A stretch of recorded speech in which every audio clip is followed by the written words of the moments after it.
So the way we're going to be streaming this, we're going to use speaker view, so it's actually not going to show like I guess a screen of 16 people. So instead there will be the folks at the top, and like it'll cycle through and it'll highlight whoever's speaking at that moment.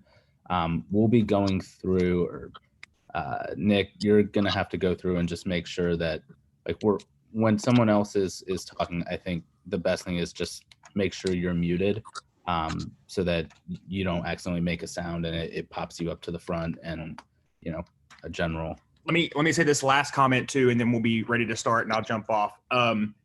We know that there was a candidates forum on Monday where there was a lot of policy questions asked. We are going to talk about the DNC role, what you all can do as DNC members, and we'll be asking a lot of questions like specifically related to that. I know that that Monday's policy forum, or the DNC forum, is getting ready to be like made public for people to look at. So just FYI, the lines of questions here are specifically to your role on the DNC, what you can do, et cetera, et cetera. So I'm going to jump off, and then Nick. Yeah. Actually, everybody like put themselves on mute and then we'll be ready to go. Looks like we all are actually on gallery mode on the actual stream. Good luck. So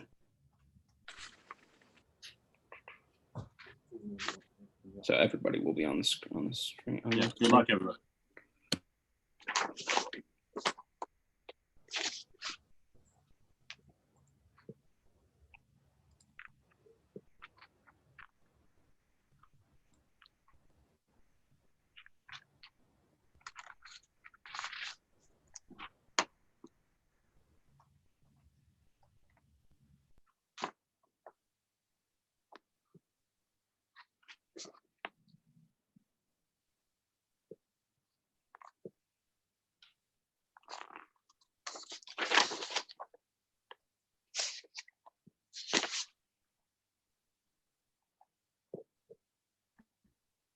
I'm just going to say good luck to everyone. I don't know about y'all, but my roommate can't wait till Saturday is over. So I'm no longer pacing in the living room making phone calls all the time. So it's almost done. Good luck to you too. Good luck, everybody. Same to you.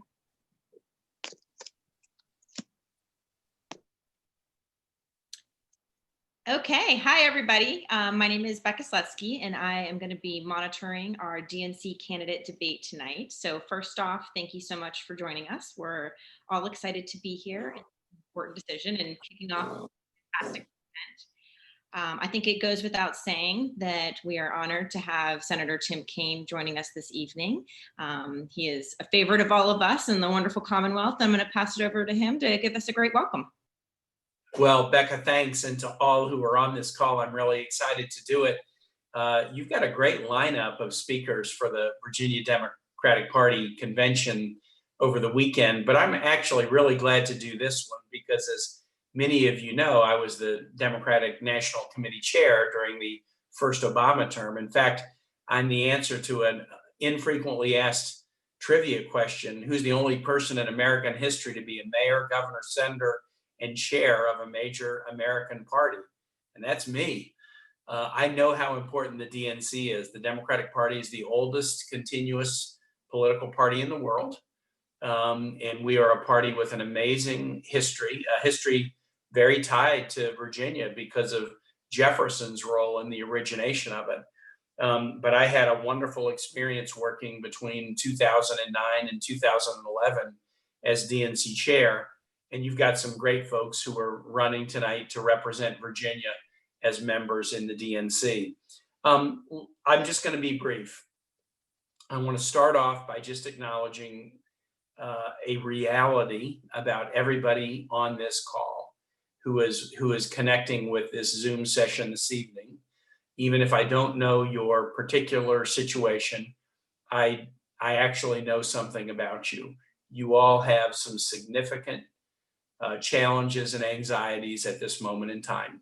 And I just want to start there. If you, on the 12th of March in my Senate office, I sent my staff home for 2 days to do a dry run of teleworking in case we were to need it. They are still not back. If you had told me on that day, March 12, that between March 12 and today, 3 months later, that my wife and I would have both had coronavirus, that we would have known 4 people who died of coronavirus, and that 2 of our 3 adult children would be laid off their jobs because their jobs are closed because of this crisis, I wouldn't have believed it. I wouldn't have believed it. I have a good job. I have good health care. I have an amazing safety net of friends and family. I wouldn't have believed it, but that is actually what has occurred. And that has taught me something about this time that we're living in. It's taught me that this challenge that we are living in touches everyone, but it doesn't touch everybody equally. Because Ann and I have good jobs and good salaries and healthcare, because we have a house we can easily quarantine in without stepping on each other's toes, we've been able to get through our challenges and the challenges of our children because we got a safety net. But so many people don't. The deaths and cases of coronavirus are dramatically disproportionate in our minority communities. The job losses because of the economic devastation are heavily among minority communities, women, young people, people at the lowest end, lowest paid end of the economic ladder. And then you add to that the unrest we're seeing across America as people righteously stand up and say that they will no longer tolerate being treated as second-class citizens. They will no longer tolerate public executions, murders of people, disproportionately African Americans, by law enforcement. We're living in a most challenging time. And I wanted to reach out to everybody who's watching tonight just to say I'm sending my sort of sympathies and feelings of solidarity your way, because again, everyone is experiencing anxieties, health anxieties, financial anxieties, anxieties for what's happening to your communities and in our communities. I mean, maybe you're not sick, but you've not been able to hold your grandchild in 3 months, or you've not been able to visit your parents and grandparents in a nursing home for 3 months. We're all being affected by this. But I think something that makes Democrats special is that we will recognize that even though everybody is dealing with a challenging circumstance right now, it doesn't fall on everybody equally. And we have this passion to try to lift up those who are particularly affected. The second thing I want to say is this: the current administration of this president has not surprised us in anything he's done. Certainly as a member of the national ticket in 2016, I spent 105 days trying to tell people what would happen to this country if this president was elected. I was not able to convince 63 million people who voted for the president, and I was not able to convince many who decided not to vote that it wasn't worth their attention or energies. But here's what we've seen. This administration has been an administration of death and depression and division. Death. The United States leads the world in deaths to coronavirus, even though Johns Hopkins said last year that the United States was the best prepared nation to deal with a global pandemic. We have been among the worst performing in actually dealing with the pandemic. A statistic that I just keep returning to because I know people who've died, and they died needlessly. The United States and South Korea both had their first cases of coronavirus on the same day, January 21. At that time, both of our economies were doing pretty well with low unemployment rates. By early March, the United States had 9 deaths to coronavirus and South Korea had 28. Again, both of our economies were doing pretty well with low unemployment rates. Today, mid-June, South Korea has had 280 deaths to coronavirus, and the United States has had 120,000. South Korea's unemployment rate has risen from 4% to 5%. Our unemployment rate has risen from 3.5% to 13.5%. The poor management of this global crisis by an administration that is anti-science, overly political, bigoted, and bullying has brought us to death at untold, unnecessary, unprecedented levels compared to other nations. The economy has been hammered in ways that other nations haven't. I gave you the South Korea example. I could give you more. And the divisive rhetoric of this president, never unwilling to call anyone a name, never unwilling to divide us over any issue, has been a significant contributing factor, not the only factor by a long shot, but a significant contributing factor to the unrest that we are seeing in the streets all across this country as people are saying we're tired of an administration that steps on us. It's not a coincidence. In an odd way, it's not a coincidence that George Floyd's last words were the same last words that many of the people dying of coronavirus are saying, I can't breathe. And many people feel in the economic conditions that they're suffering under, that they can't breathe. There's no space for them. There's no breathing room for them in the economy that we live in. I start in this way to demonstrate the magnitude of the task before us in November, because I don't think there will ever be a vote in my life, including when I was on the ballot or in any election in the future. I don't think there will ever be a vote in my life that will be as important as the vote that I'm going to cast this year. You're going to hear from great statewide candidates, our senatorial nominee, Mark Warner, our great House members, our great House challengers. All told, this is just a crossroads for our country. And in Virginia, where we have been the best political turnaround project in the United States in the last 25 years, we're called to lead and set an example. And that's what I hope we'll do, because we can trade out death and depression and division for competence and character and compassion. The competence of what I know will occur in a Biden administration, because Joe Biden was a partner with President Obama in leading us out of the worst economic collapse since the Great Depression. Joe Biden and Barack Obama led us out. Democrats led us out because they could competently manage that challenge. Character. I could tell a million stories about Joe Biden on the character side, and I bet you have your own, but a person who didn't have a silver spoon and who's known suffering in his life and who's known for his ability to connect with people of all conditions through his patriotic belief in an America where all are equal and all should be at the table. And then finally, compassion as matched up against a president who is a narcissist, who's not interested in anyone other than himself.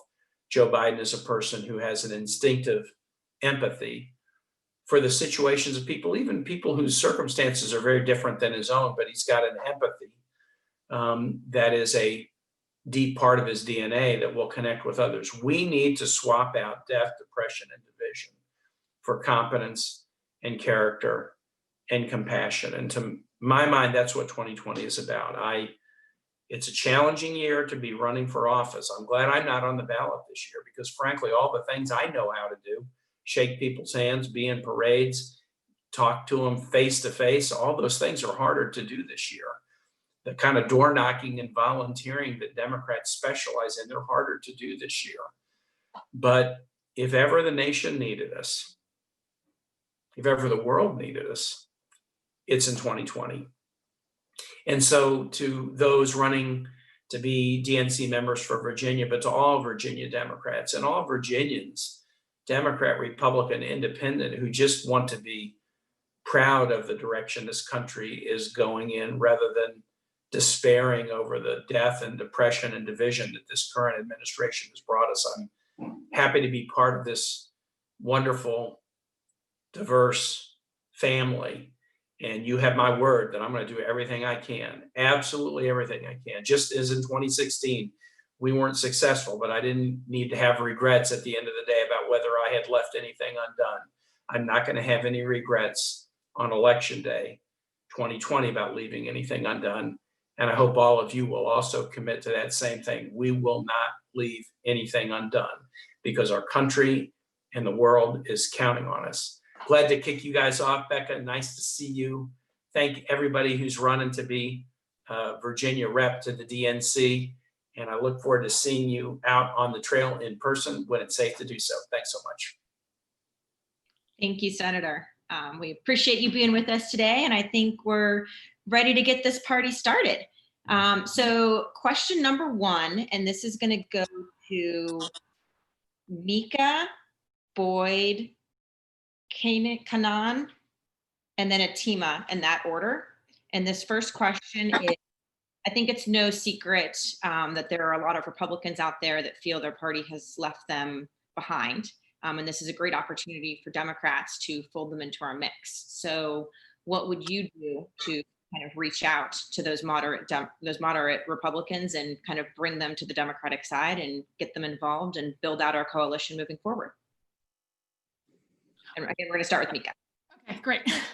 That's a really good point. And I don't think it's something that we need to move our positions on anything in any way. I think we have a great platform. I think we have great issues to address and great policies to kind of dig down into. But I think we could take some advice from Reverend William Barber on building coalitions, stop labeling people as right or left, Republican or Democrat, and instead kind of focus on our democracy and make our policy positions clear. I also think that there's a great opportunity with not only Republicans, but independents. There's about 30% independents out there, and the growing majority of them are Democrat leaning.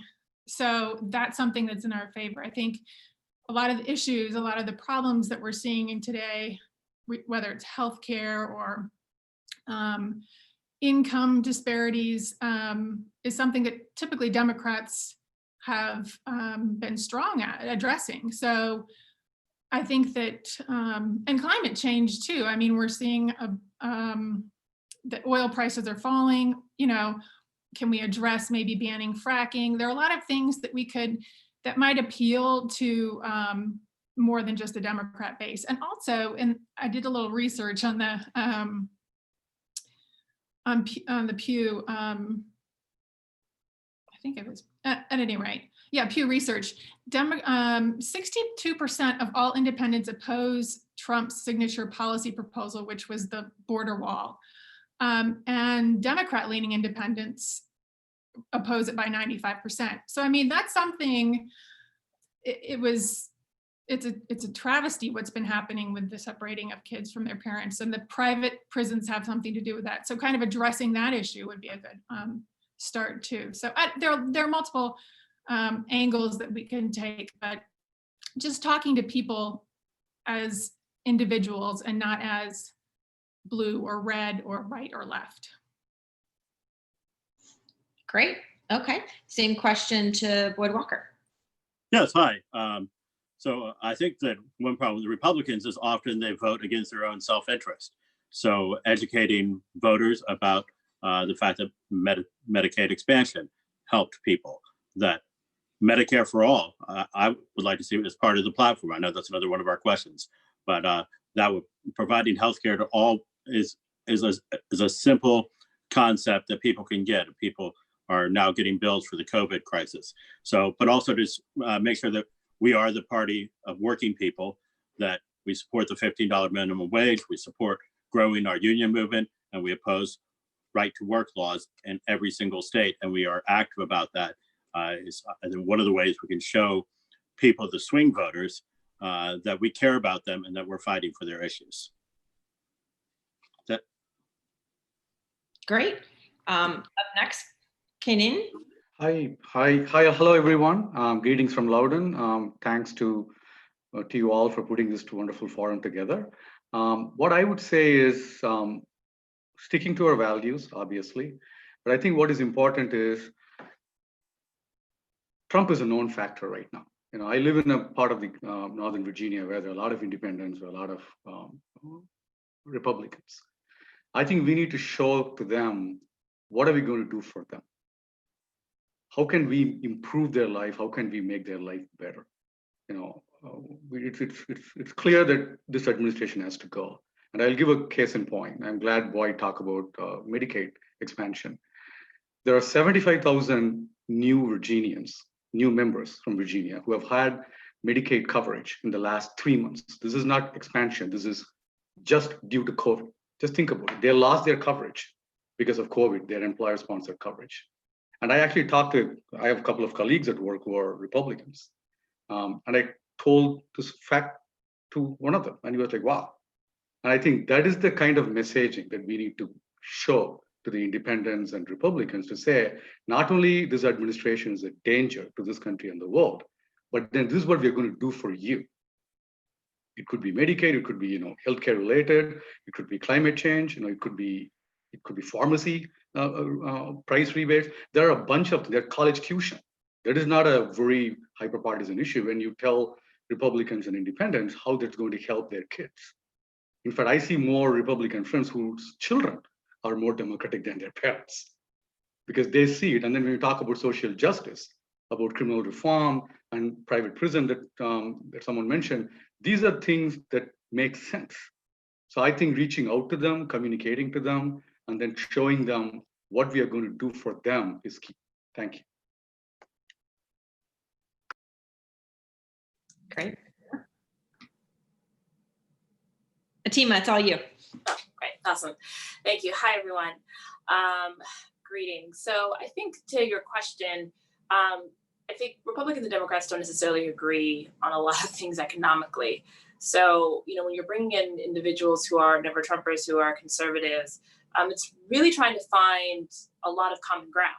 And some of the common ground I found very interesting, especially having talked with a lot of different, in my own experience with media, a lot of different conservatives and having watched conservative media, is sort of where the shifts are. Generationally, younger Republicans are actually in favor of pushing their party on climate change in the way that the Democrats are on climate change.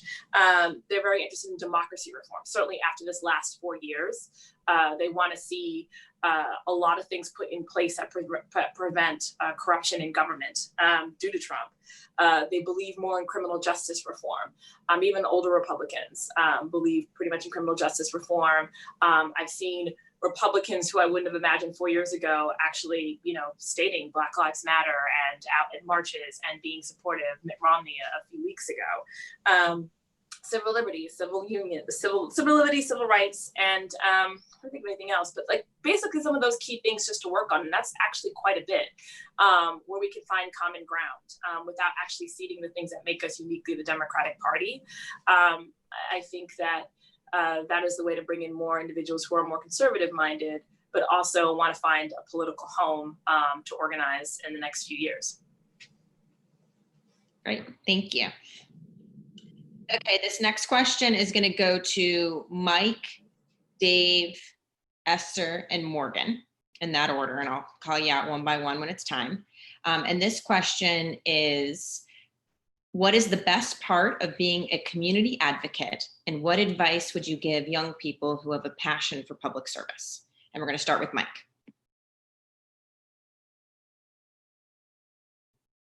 And Mike, you're currently muted.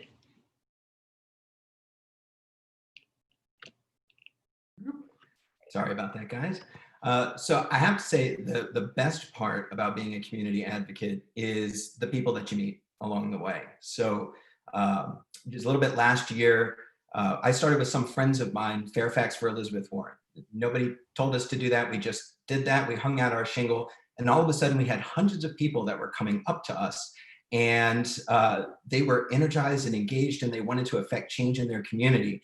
And I have to say, it sort of makes me think about what Senator Kaine was saying at the very beginning of this. I mean, he painted a picture that was very bleak, and it gives us all cause for despair. If you read the news, there is a lot of reason to despair in this country. But when you are in the community and when you're meeting these people, it's uplifting. It's the stuff that you don't read in the newspaper. To see regular people coming out, wanting to affect change, wanting to become more of a part of their community, that is what really reflects reality. It really reflects the America that we tell ourselves that we are. You can see it firsthand by being out there, helping to organize those people, helping to bring those people in. As far as what advice I'd give to somebody who wants to get started and get involved is just to go and do it, right? Don't wait for somebody to give you an invitation. It'd be wonderful if there was more of an outreach from the Democratic Party. Is one of the reasons why I'm running this campaign, to reach those young people who have this burning desire to do more in their community, but don't necessarily know where to channel that energy. I think we should do more on that. But in the absence of it, don't let the flame die. Keep going. Just stand out there, find a group that aligns with your values, and go and preach those values. Get out in the street. You can see right now how that kind of spirit is already affecting change at all levels of government, from the very top of the federal government all the way down to local communities. It does not take much to just go and put yourself in that position. And don't think also that you need to have all the answers to something. Be out there and be ready to learn, be ready to listen, and also be ready to speak the truth that you have inside of you. So that's what I would say to a young person, to encourage them. And I hope that's something that the DNC will seek to try to include as a matter of purpose and principle going forward. Thank you. Up next is Dave Lightman. Thanks, Becca. Hi, my name is Dave Likman, and for those who don't know me, I'm Vice Chair of the State Party for Tech and Communications, and I recommend, if you want more than these little bites of information, davefordnc.com. To your question, greatest part about being involved in this party and being an advocate for change is seeing that change materialize. Over the last 10 years, we've been so successful as a party that Republicans haven't even won statewide in a decade. And we've seen tangible results from that. I think 2014, seeing gay marriage legalized was probably the greatest day that this Commonwealth has ever had. And being an advocate and an ally and seeing something like that actually happen, a tangible effect of getting the right people elected and seeing the change happen, it's an incredible feeling. And I'm really bummed that we don't have an in-person state convention this year, because state convention is one of the coolest aspects of the party involvement. I mean, you go to the state convention, you see the 500, 600 people that you see at everything, like central committee meetings and stuff. And the other 2/3 of people there are just people who want to get involved in the process and want to be involved in the party and want to be advocates for causes and policies that they believe in. And that's awesome. And even candidates who aren't the nominee get to send delegates and have their positions represented, and that's great. I always recommend to people, get involved locally. Your local committee needs so much more help than you can possibly imagine. It's always fun to help with the presidential. Everyone wants to help with the presidential, but it's the local committees and the local candidates that need to help the most. And just as an aside, a final comment, if you want to get involved at the local level and really have change, a lot of the localities in Virginia have boards and commissions that go half unfilled and half unstaffed because local people don't know about them or just don't know to ask. And in places where the Democratic Party controls those nominations, it's really easy to get put on a board or commission and do real work on transportation or health in your area. So I highly encourage people to get involved with those. Thank you, Dave. Up next is Esther Lee. Thanks, Esther Lee. I'm also in Northern Virginia. I'm a mother and an immigrant. I served as Secretary of Commerce for the state for the Commonwealth, and I agree with Dave. We have a lot of boards and commissions at the state level where we would love to get great people to serve. So thank you for saying that. Community advocacy, I will say, like Dave mentioned, I started locally. My kids were in Fairfax County Public Schools, and for many years running, they were cutting the school budget. And you can't cut your way to success. And even though FCPS has such a great reputation around the country. And so we got a band of similar-minded people together to advocate for the meals tax. You all remember that, I don't know, 4 or 5 years ago, because this is something that other jurisdictions do, right? Charge a small meals tax that would then, much of it would go to support public schools.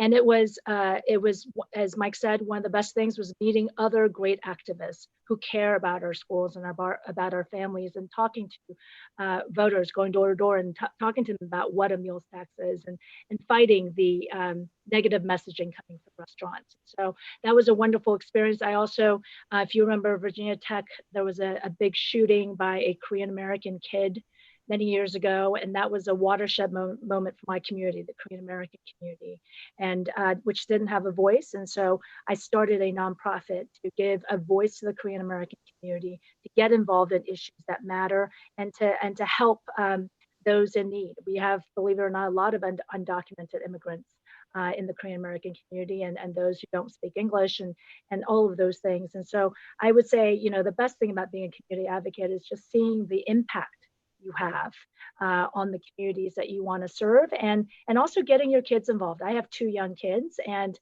unfortunately, I didn't grow up like this. My parents were immigrants, and so they didn't know.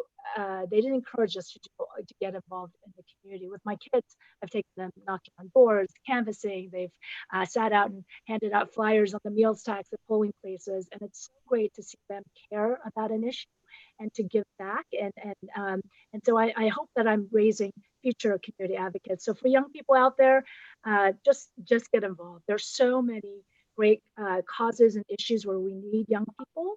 And know that you can jump in and take leadership roles, right? This is a great opportunity to exercise your leadership skills and build those skills and build your network, which is how we can make change together. Thanks. Thank you. Morgan. Good evening, and thank you, everybody. It's a pleasure to be here this evening. The first state party convention I went to was in 1996 when I was 8 years old, and I met this guy named Don Beyer. Not sure if y'all are familiar. He kind of shoved me off a little bit and said, go knock some doors for me, and that's what gave the political itch. So it is never too early to get involved. You know, I want to say that, you know, being a community advocate, one of the best, most positive, rewarding things is you can see what is happening around you and get involved and meet the folks and listen to them. The most important thing I want to say is listening, so you can resonate with folks and you can hear where they're coming from and have that understanding. I mentioned that I first knocked on doors when I was 8 years old. Fast forward, I remember working in the General Assembly for 5 years, and it's probably one of the first times Doris came in my office, and we were talking about these bills die in subcommittee due to lack of a second because there was a super majority. Fast forward to 2017, Delegate Elizabeth Guzman joins, and we were really, really excited that we were at a 49-51 difference there. So that advocacy, that work that you're doing as a community organizer and getting engaged and talking and listening to folks is vitally important. Dave mentioned, you know, boards and commissions going unfilled. You don't have to have a title to be a leader. You don't have to do those things. I remember helping Atima get elected to Young Democrats of America president, and just simply helping by raising money and encouraging folks to elect the first Black president of YDA. That was probably one of the most memorable moments. Sorry, team, I don't mean to take that thunder from you, but that was just a really great opportunity to be involved. You know, folks say to young people, oh, you're the party of the future. And I push back on that. Young people are the party of now. People who are engaged now and choose to get involved are the ones who are doing it. And don't be afraid. Don't be afraid to be that guy that says, hey, go knock on some doors, get involved and bring some people around, meet these awesome, unique folks, and bring about that change that you want to see. It's vitally important that people stay engaged civically, because our local and the hyper-local communities are the ones that are making the difference. You know, it's not just boards and commissions. Get involved with your HOAs. Bring differences and change to your community around you, because that is how you see it. And that is how you build that capital to become a leader and have that voice that listens to others and be an advocate for them. And I'll just end it with this. One of the most important things is just remember that you can only speak for those who've given you that voice, and advocate for others who have asked you to advocate for them. And, you know, just always make sure you're providing a space for others and not kind of taking up that void. Thank you. Thank you, Morgan. And just a note for all of our wonderful candidates, you guys are kind of continuing to lengthen how long each of your answers are. So if we can try and keep them a little shorter, I would appreciate that, just so we can get through more questions. This next question is going to go to Delegate Guzman, then Rebecca Daly, then Doris Krause-Mays, Steve Cochran, and Delegate Josh Cole. And that Question a minute. I understand your method here. Will the rest of us be able to go back and give our answers to some of the questions that were asked of other people? We may have some very strong weak points on those. Let's get through kind of a couple rounds of questions first, and if we can have some time at the end, then I think we can go back and let people revisit when we get to that point. If not, I think we could probably figure out a way for you to share those answers publicly using other forums. Well, we got, lots of people who are listening here, and with an ear towards hearing what we have to say about a number of issues. And of course, what you had the opportunity to do here is to pick out the questions that each person is going to answer. I don't know what question you have for me to answer, but in the end, my people who are looking and are going to be solely unhappy if, let's say, I don't get a chance or someone else doesn't get a chance to speak on the issue that's important to them.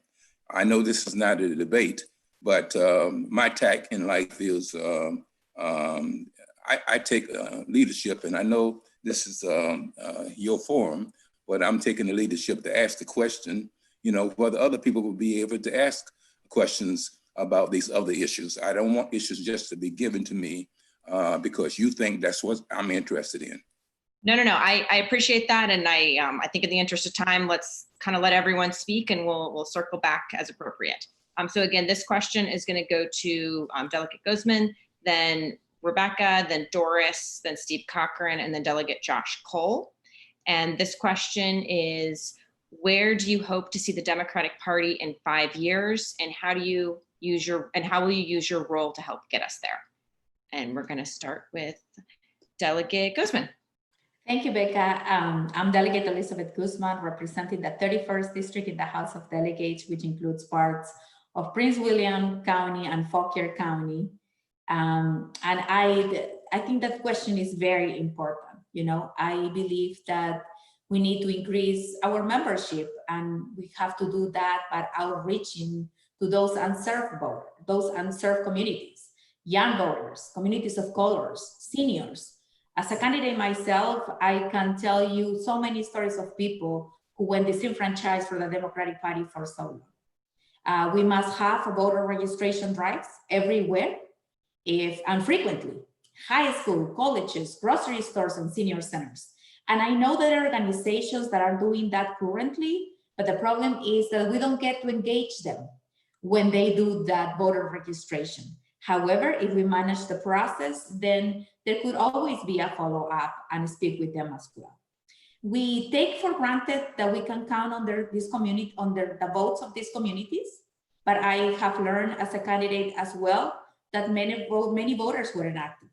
For example, this past election, during an off-year election, we have increased participation from 25 to 45%. It was a lot of work, but we did it. And we did it to try to talk to those people, not for their turnout score, but their ideology. We went and found those individuals who agree with our values. We need to leave those myths behind, such as Latinos don't vote, young people don't care about elections, they feel their vote doesn't matter. We need to talk to them and invest in communications and engagement to convert these low turnout voters into high turnout voters. We need them to help us build a Democratic Party machine. These voters' values are similar to our democratic values. I pledge to make this happen across the Commonwealth, as I did it in the 31st District when I flipped it after 26 years. Thank you. Thank you. Up next, we have Rebecca. Hello, everyone. I'm sorry you can't see me, but I live in rural Virginia, and we would like broadband. Thank you. This is such an important question. I'm happy that I got this one. I think that in 5 years, the party will grow, but we have to work together to make that happen. We have to work to make that happen. In the last few years, I've knocked on several thousand doors. I've registered several hundred voters. And imagine if we multiplied that. And there are a lot of people in this state who've worked really hard to turn Virginia blue. But we need to embrace the working class and the poor people. I live in an area that knocking on doors is something I come home from and literally cry over the conditions that people are living in rural areas. It is so important for us to understand. I know that politics tends to be a numbers game. I think if we want to build this party, we have to include rural people. We have to get people to understand that we're acting on their behalf. And to do that, we have to have a platform that will fix their issues. And the biggest and most all-encompassing issue that we have is Medicare for all.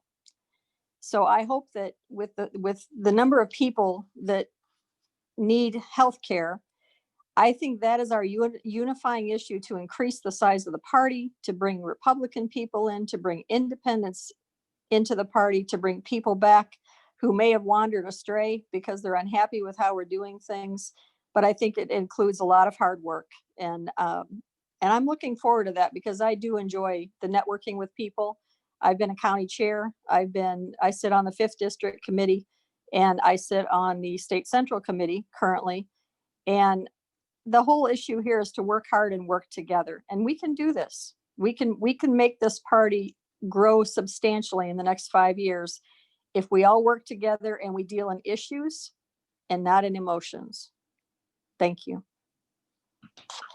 Thank you. Up next, we have Doris.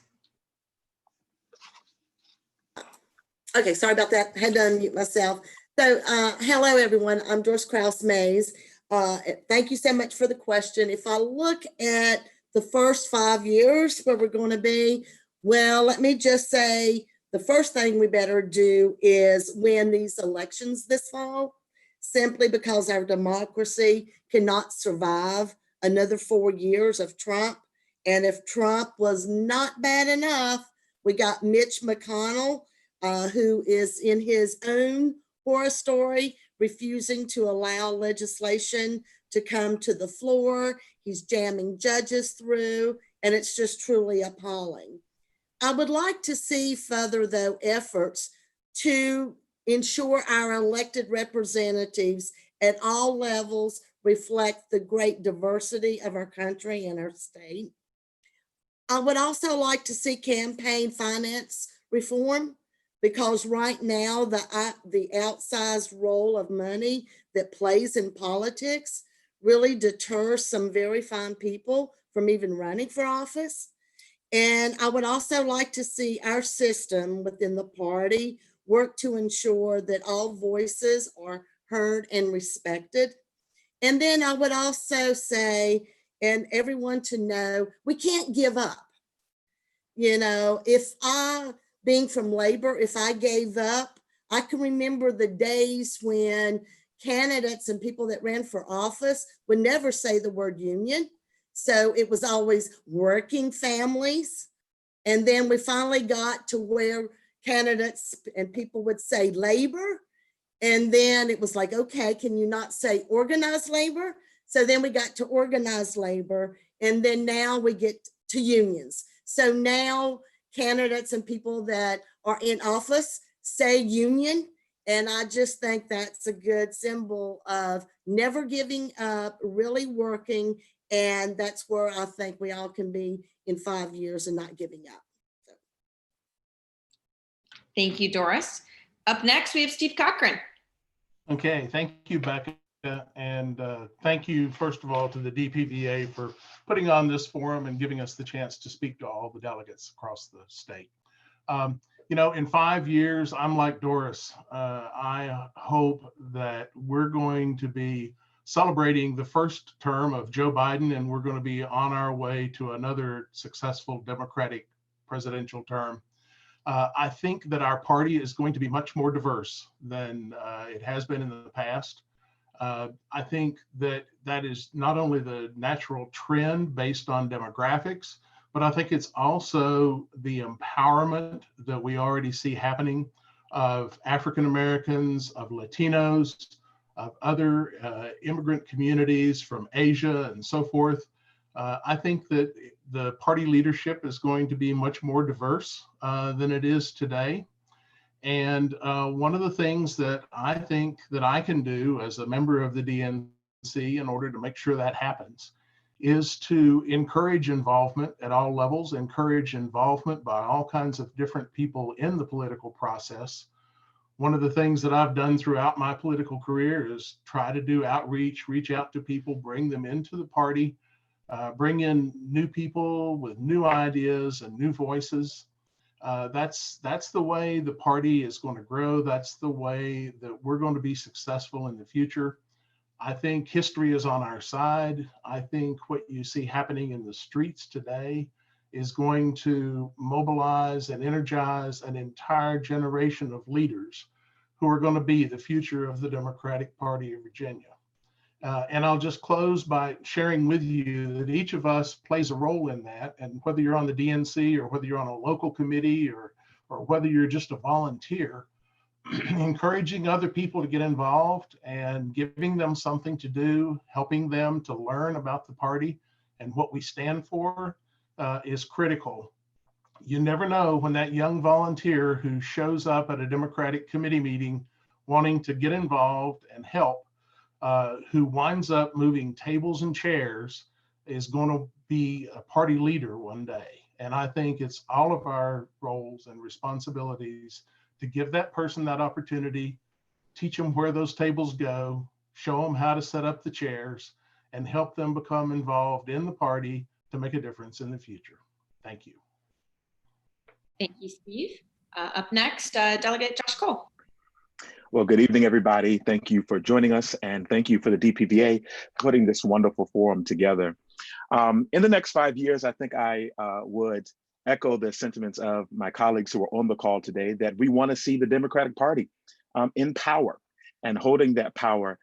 But one of the things that I really want to talk about is the Democratic Party and diversity. And I think we have perfected diversity on the surface.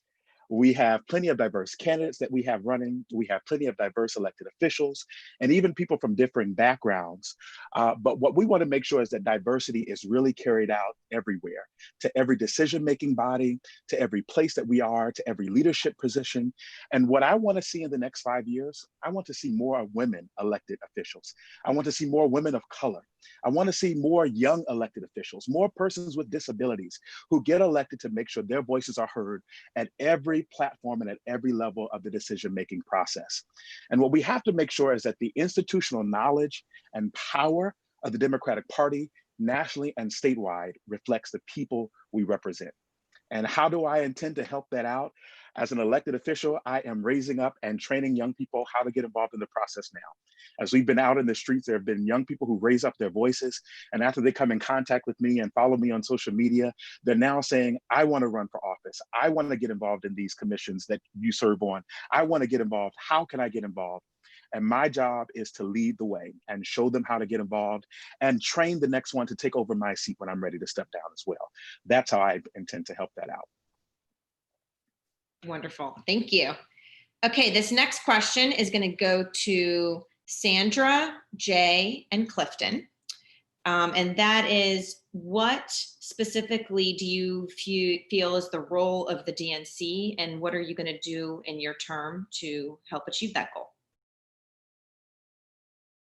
Sorry, role, not goal. And we're going to start with Sandra. Let me unmute myself. First of all, thank you for allowing me here tonight and for this forum. I think one of the things I would like to say is Steve had it right when he said that in order to get involved, you start with moving chairs. And I remember the first time I ever went to the Norfolk Democratic Committee, that was the first thing we did, move the tables and chairs in order. So from moving tables and chairs, you too can be becoming other things on the DNC and within our party.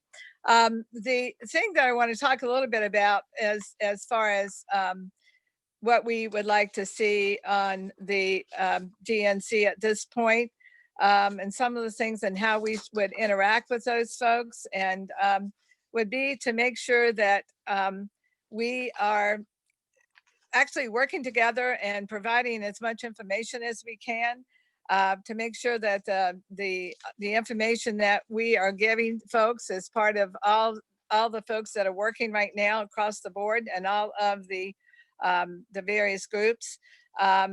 And I think that one of the things that we need to probably do is consistently give people more information about what's going on within our party and within our organizations so that we can provide as much as we can to individuals to get them involved.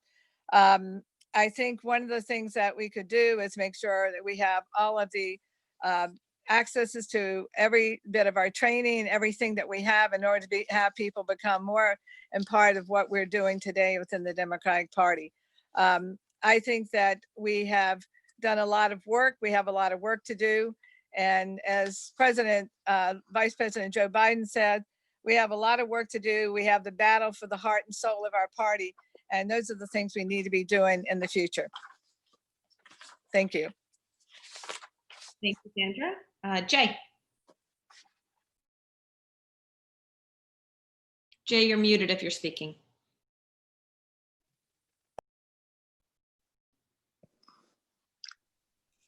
Good evening, everybody. Thank you, DPVA, for arranging this beautiful candidate forum. In my view, the main work of DNC is to unite all the party and make it stronger and make sure that we win at every seat and every place, from delegate to president in the White House. And we need to make sure that we uplift the middle class, because we have a lot of issues with income inequality and many other problems currently. For example, due to the COVID-19, many people are unemployed. They have no income. They are unemployed.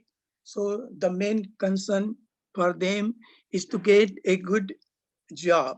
And we need to do everything possible to create more higher paying job. And we need to make sure that the minimum wages will increase to $15. And also we have to work for the criminal justice. And we also need to make sure that the student debt will be lowered for poor people, and the education, higher education need to be available all with an affordable cost. The health insurance or the universal health care should be also available to all at an affordable cost and free for the poor.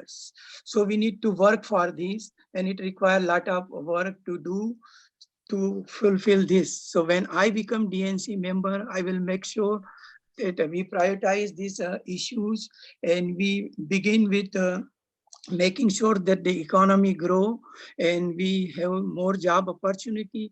We should stop paying $1 trillion to contractors who are taking the jobs of Americans from working there in higher pay jobs. So if we invest that money to create new jobs, we have more opportunity to create jobs, and then the income will rise and the middle class will rise, and then many problems will automatically resolve. Thanks. Thank you. Clifton. I'm glad you asked me a question that I'm very interested in connection to my earlier comment. I think the DNC needs to be a leader. That's very important. A leader not just for itself, but for the other junior DNCs. We have 50 other states that have Democratic Party functionaries in, and it provides leadership and direction for them.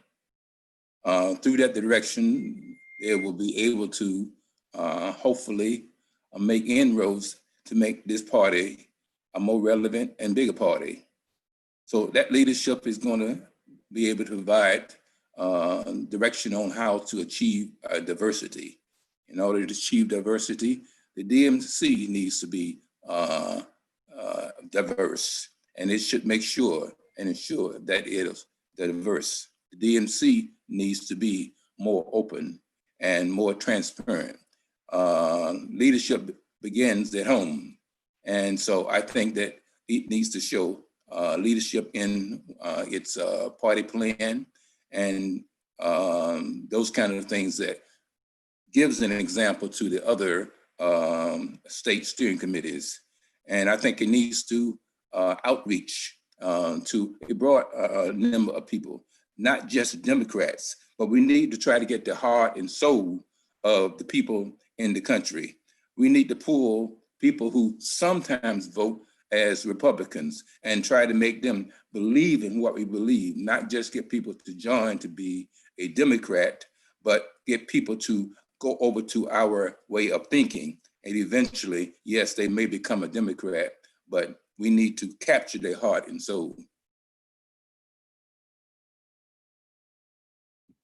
Thank you. Thank you for that answer. So for this next round, we're going to do something a little different. If you guys didn't notice before, I just called all of you in reverse alphabetical order. I'm going to do that order again for this next question, but it's going to be rapid fire. So everyone has 15 seconds or less to answer the question. I'll call your name, you got it. If you go on too long, they are going to cut your microphone. So just as a heads up, and then we'll go back to longer, more in-depth questions. But the question that we're going to be asking everybody is, what do you think is the most important issue facing our party today? And again, starting from the reverse, we are going to begin with Mika. Okay, so the number one issue, I think that Doris mentioned it briefly, campaign finance reform, particularly in Virginia. That's a big one, and there are loopholes that we can close so that we don't have corruption. This is particularly true for Virginia and Richmond with Dominion Energy having such a big influence. Cool, thank you. Remember, 15 seconds or less, everybody. Boyd. Yes, I think climate change is the biggest issue, and that it's an intersectional issue that affects Black and Brown people, Indigenous people, and that we have to solve. And if we don't start right away with the new administration solving this, so I'm happy that Great. Kanan. Okay, my biggest thing is voter access. I was saying earlier this week, we can see Georgia, what happened in Georgia last week. We just can't afford it. People will lose faith in the system. So we need to work hard to make sure that people can actually vote and not wait in line for hours. Got it. Atima.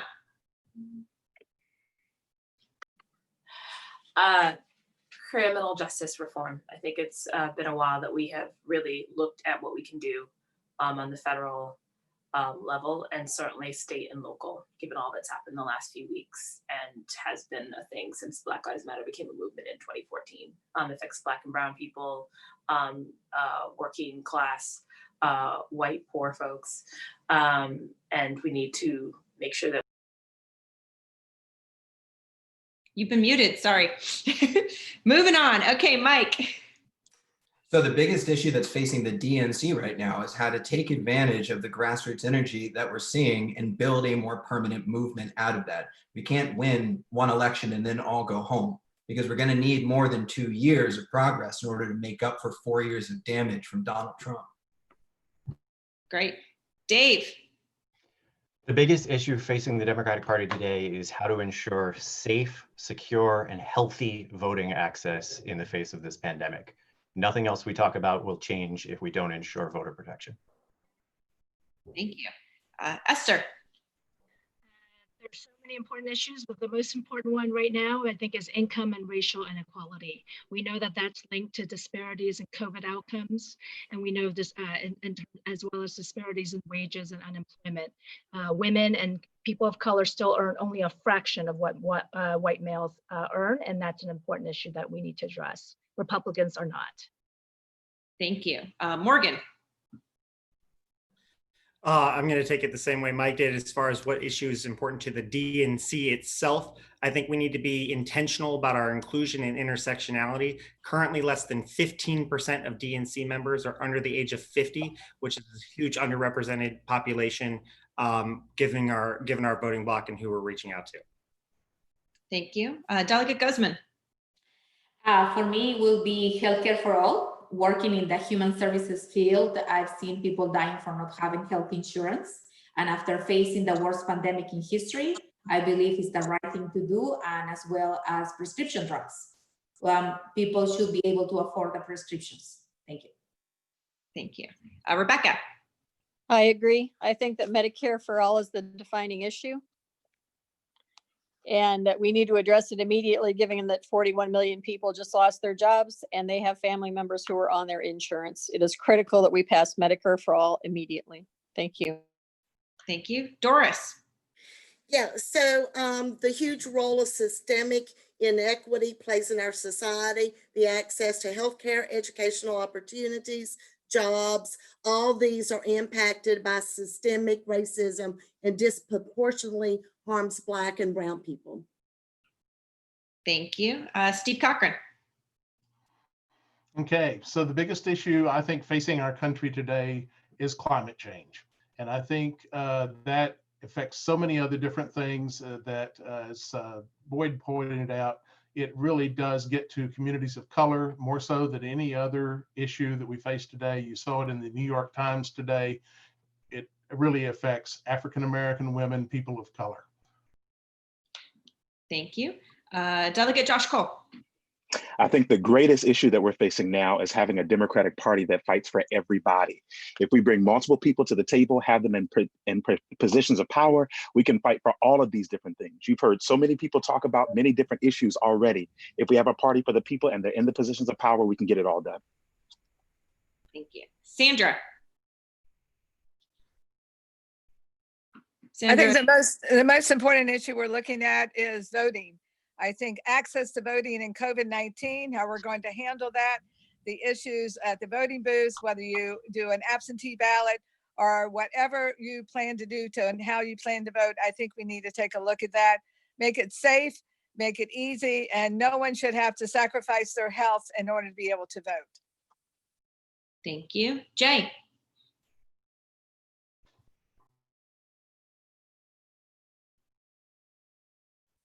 Jay, you're still muted.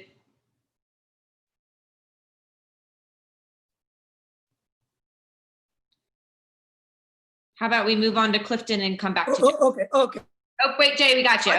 Okay. So I said voter protection and civic engagement, and no matter what many voters we turn out to the voting polls, we know that Democrats cannot win if voters are kept from registering to vote, kicked off the voter, and we need more new voters. So we need more registration. We have more people who join and vote for Democratic Party. And okay, Clifton. We need to be concerned about winning. Winning is everything. We've got to beat Donald Trump like a drum, beat him in the popular vote and beat him in the electoral college. Winning is our number one thing. Wonderful. I really enjoyed rapid fire, so I think we're going to bring that back in a little bit, but as promised, I won't make every question be rapid fire. So this next question is going to go to Boyd, Josh, Doris, and Clifton. And it is, what can you do to help unite the Democratic Party as one? Okay, I'm up first. This is Boyd Walker. So to unite the Democratic Party, obviously, I think that already we are all working together much better this time. The Sanders wing and the Biden wing, and that these task force have been formed, as I mentioned before. So,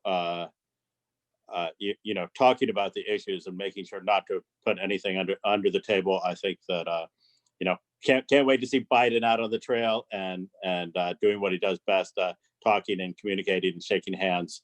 And I think we'll all get behind him. That's it. All right, thank you. So I think it's no secret that the Democratic Party is the big tent. And when you have all these ideologies and all these backgrounds and all these people coming together, of course, there's going to be different views. So what I think we need to do, and one of the things that I really will be working on, is having effective communication with different people from the different spectrums, from the progressive, from the moderates, and figuring out our common ground. What's important is that we're fighting and we're moving forward on our common ground, and that we understand that we can disagree on policy. We can disagree on issues. We can still be the Democrats, and we can still fight for change in our communities. Thank you. Doris. Doris, you're muted.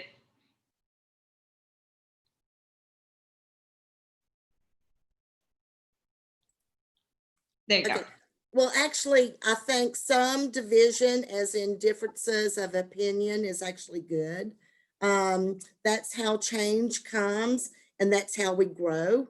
And when we look at some of the party principles, we now take for granted that were controversial, like the support for the ERA, gay rights, choice, and now healthcare. We need to agree, argue, and discuss. What we shouldn't do, though, is to demonize folks who disagree or make them feel like they don't have a home or a place to come to.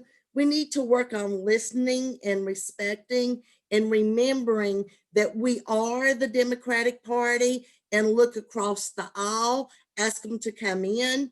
We have a lot to be proud of. So rather than really see it as a bridge, the divide, I look at it as my job is to model good behavior, and it's to listen to all of the voices and to work to bring people together and create safe spaces to get us to listen together. No one's views are going to win all the time. Ask me about that in labor, because I can really tell you that. But we can grow together. And we do have underlying principles that make us Democrats, and those are our bedrock. Thank you. Clifton. Yes, we need to speak out. We need to have each voice heard, and we need to listen to each other. We need to be free and feel free to give ideas, new approaches, and new thoughts. And we need to be better listeners. If we don't listen to each other's, then we won't learn from each other. And listening is very important. Through listening, you sometimes can learn and make 180-degree turns that are needed. Thank you. Okay, we're doing another lightning round. We're just going to keep doing that to keep this interesting, and then we'll do some longer questions. Keep everybody on their toes. And again, as a warning, we have a lovely DPVA staffer taking note with a stop clock. When you hit 15 seconds, you're getting muted. So don't be offended. And we're going to again do reverse alphabetical order again. And this question is, as a member of the DNC, you are also a member of the DPVA steering committee. What will you do as a leading voice on the steering committee? And we are going to start at bottom of the alphabet with Mika. Yeah, I'm like scrolling. I'm going last all the time, and now I'm going first. Okay, so what would my contribution be to the DPVA? It would be I am great at transparency and community outreach, and have hosted forums before, canvassed a lot. These are just strengths I would bring to the DPVA. Great. Boyd. Yes, well, I'm looking forward to being on the DPVA steering committee, getting more involved in the state party. I also have held some town halls on different issues, and I think that's something the DPVA can do. Certainly, I think we need to provide more information about who the members of the DPVA are, who the steering committee is, how the CDs work, and make sure that all our CDs across the state are equally supported, because I know some are weaker than others. So that's something I would do. Kaine. Okay, my focus would be outreach. I've been active in the Asian caucus. That's the largest growing community nationwide and in Virginia. And I will also make sure that we invest more in local elections. Having run for a countywide election last year, I think that will be a priority for me. Thank you. Fatima.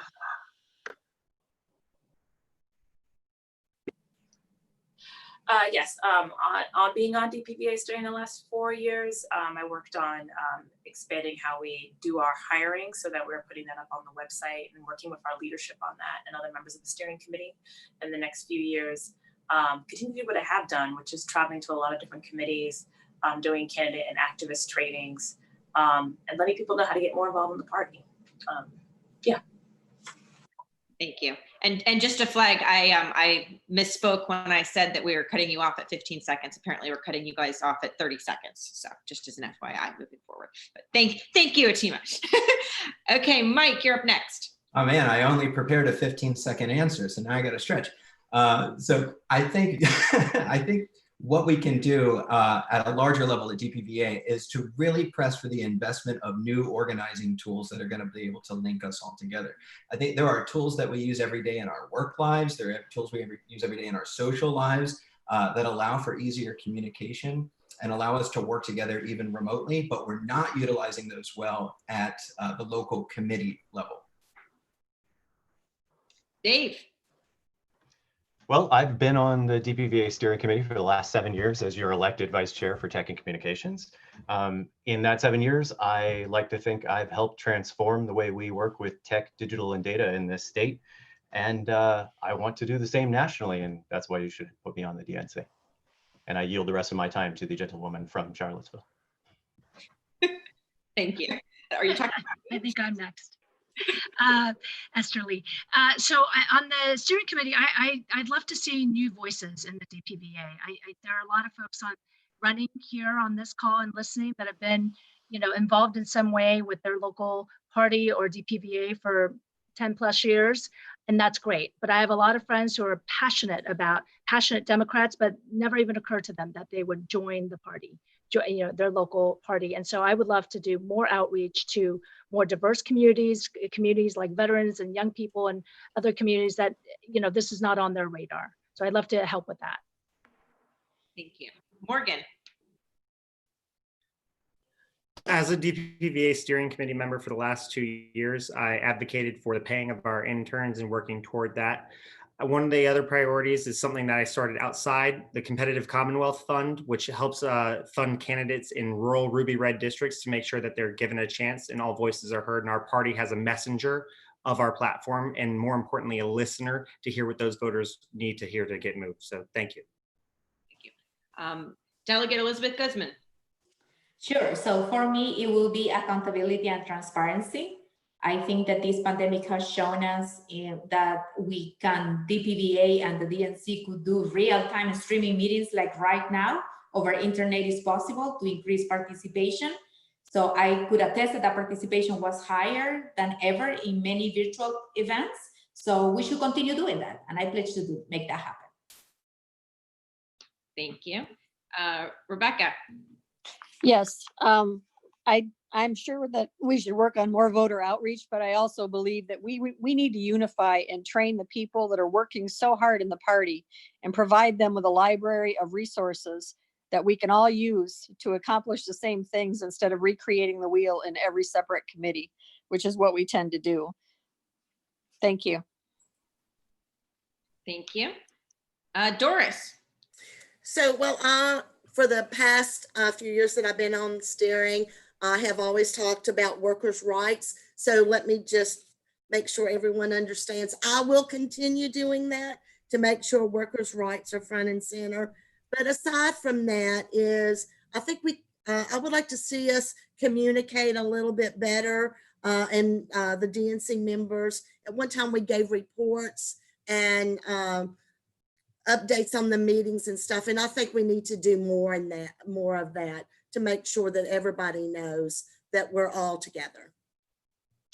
Thank you. Steve Cochran. Okay, thank you. So I too have been on the steering committee for the last 4 years, and as a local committee chair for a number of years, I can say that local committees always look to the state party for support. So I'd like to see us provide more training opportunities, more communications to the local committees and the local community leaders to make sure that we're being effective at the grassroots level where everything begins. Thank you. Delegate Josh Cole. I associate my comments with almost everyone that has come before me, but I also want to make sure that young adults and younger people have a stronger voice on the Central and the Steering Committee. And so I think I bring that perspective. Frank Leone had a great idea where he was blogging all of his interactions and different things that were coming up with the DNC and the DPVA, and I intend to do the same thing with our established website so that everyone understands transparency and they understand how this process works. Wonderful. Sandra. Just want to make sure I was unmuted. Sorry about that. I've been working on a variety of issues with the DPVA since I've been on the steering committee. I will continue to work to get women elected. I'm the vice chair of the Merge Virginia, and we're working hard to get women in the pipeline at all levels to run for office. I will also continue to outreach. One of the things that we are trying to do is outreach to target groups that we haven't outreached before. And one of those target groups would hopefully be the Republicans. And because we just added one new Republican to the local committee in Virginia Beach, and it was an interesting scenario. So I'd like to work on something that transitions Republicans into the Democratic Party. Thank you. Jay. Sandra, we muted you. Sorry. You're good. Jay, up next.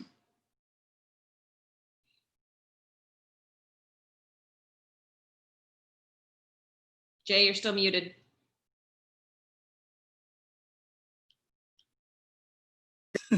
Muted. Okay, so I believe in openness. I mean, this steering committee and the central committee meetings are once in a quarter, which is not sufficient. So we need more outreach and more communication and more openness, accountability and transparency, which is right now I am not seeing. I am a member of central committee members, and I have attended also the steering committee meeting. So I think all these things need to be improved. So we have more communication and we can bring more people, we can unite with diversity. Thank you. Clifton. I'm a structural thinker.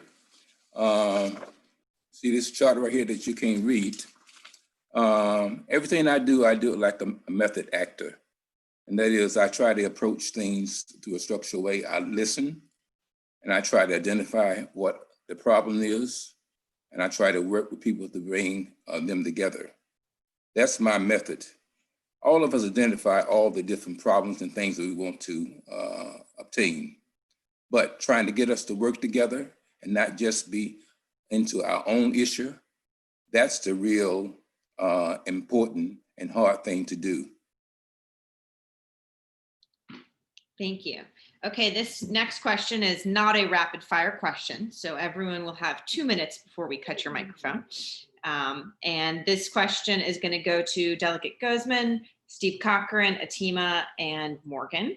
And this question is, Virginia has an election every year. What can the party do to win even more elections in the next 4 years? And we will start with Delegate Gosman. So we need to start recruiting candidates all year long and to have candidates for every single election up and down the ballot. I would love to see a leadership school within the Democratic Party where we can recruit candidates that are a reflection of the demographics. And that is so important because these candidates are going to bring with them personal experience that are going to help deliver those elections like we did here in Prince William County in 2017.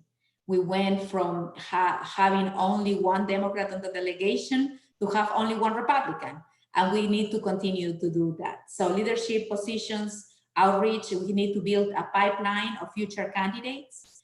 There is people that have the desire to do that, and we need to inform voters. And if possible, you know, at some point, I would love to change that. We shouldn't be having elections every year. Any other state have elections every 2 years, so we can change that as well in the legislative level.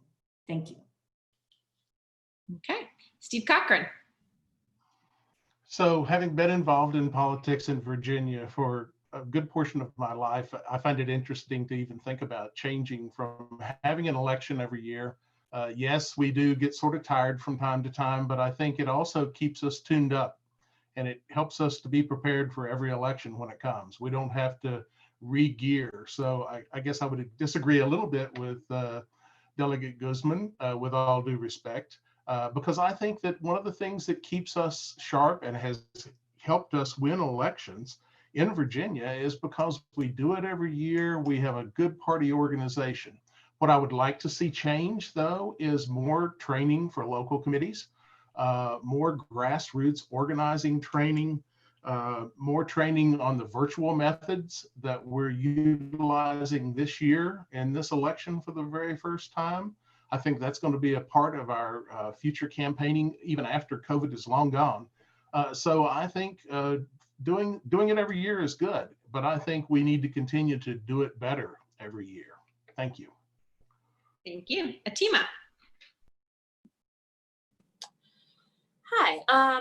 So yeah, I think it's kind of three things. As a DNC member, ensuring that we're getting the financial resources from the national party continuously. We got those in 2017 when they restored the 50 state strategy funding. That was monthly support as well as additional support for us to elect our statewide ticket and a lot of the House of Delegate members we now have, like Elizabeth Guzman. And then we really, a lot like Stephen said, having more candidate trainings and activist trainings. I recently did a virtual training for local chairs on how to run virtual meetings, since I had a lot of experience from that, doing Young Dems, doing a lot of conference calls, doing a lot of Zoom meetings. So using the talent actually of a lot of our leaders in the party on how to run as a candidate, how to run a meeting, how to organize digitally. And finally, training and recruiting staff. I rarely see us having staff trainings for candidates or for staff who want to work on campaigns. And we need to constantly be recruiting from colleges and from even people who just want to get back into politics and actually run campaigns for amazing candidates out there. So those are three things I think that we need to be doing to continue for us to grow and have some success in 2021 and beyond. Thank you. Morgan. You know, that's really great. I'm glad Atima said staff because that's on my notes right here. We need to be intentional, plain and simple. We need to field candidates up and down the ballot. Previously, I mentioned the Competitive Commonwealth Fund, which was designed to endorse and support candidates in the most rural ruby red districts. On average, those candidates who ran saw an increase of 15,000 voters per House of Delegates district. That is an amazing increase to see, and that provided voters a choice on election day. Democracy ultimately fails when people don't participate. And people can't participate if they don't have a choice. We need a democratic messenger and listener for our party. So we need to help and make sure we're endorsing and even nonpartisan elections, making sure those elections are accessible to everybody, moving them to November if possible, and supporting these candidates regardless of where they live and where their zip codes are. Working with the DNC to provide that support, working with people to make sure we are getting that support in the off-year elections and leveraging those resources and relationships we have to make sure all of our candidates are successful regardless of where they live.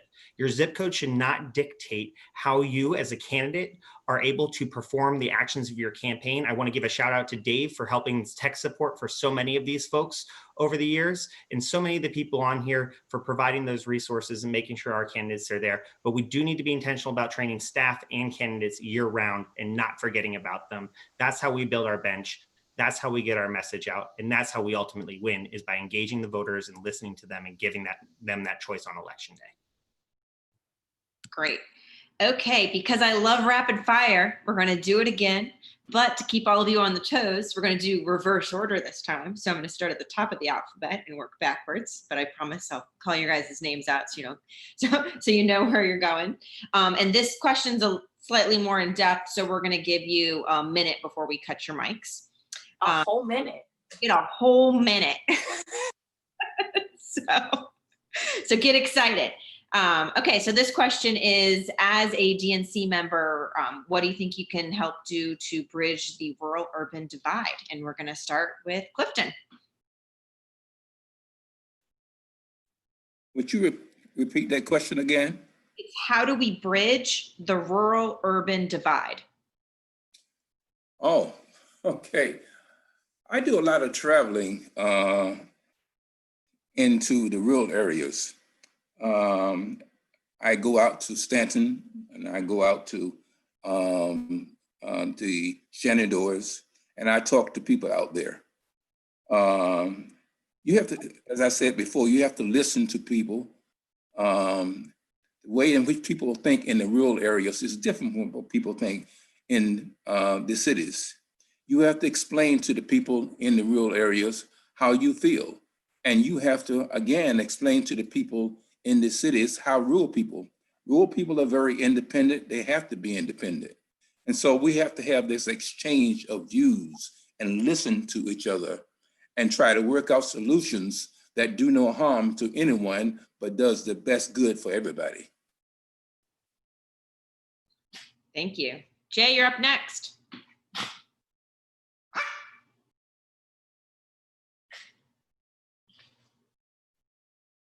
Jay, you're muted.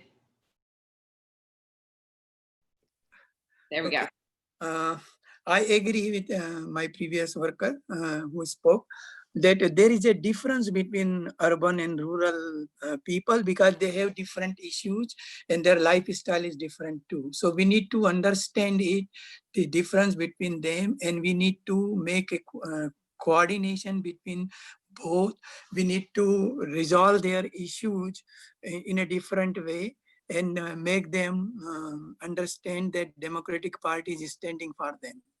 And if they have anything they want to clarify, they can come and ask this thing to the Democratic leaders, and the leaders supposed to resolve their problems.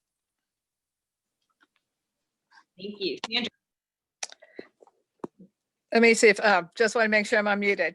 As a second district chair, I have made it a point to be able to make sure that all of our rural committees have been included in everything we do at the second district. Making sure that they, on the Eastern Shore, for example, which is very rural for many miles, are able to have our candidates go there and speak and have forums. I think it's really important. We even sit down and talk about at each of the committees on Zoom meetings recently, what are some of the things that you need over in the rural area, and how can we best work with you to get that information? We've done that on the shore and in some of the other areas like York and Pocosin, talking with them, meeting with their committees and finding out what their needs are and how we can make it part of the whole committee and make it part of what they feel a part of as far as the rural committee is concerned.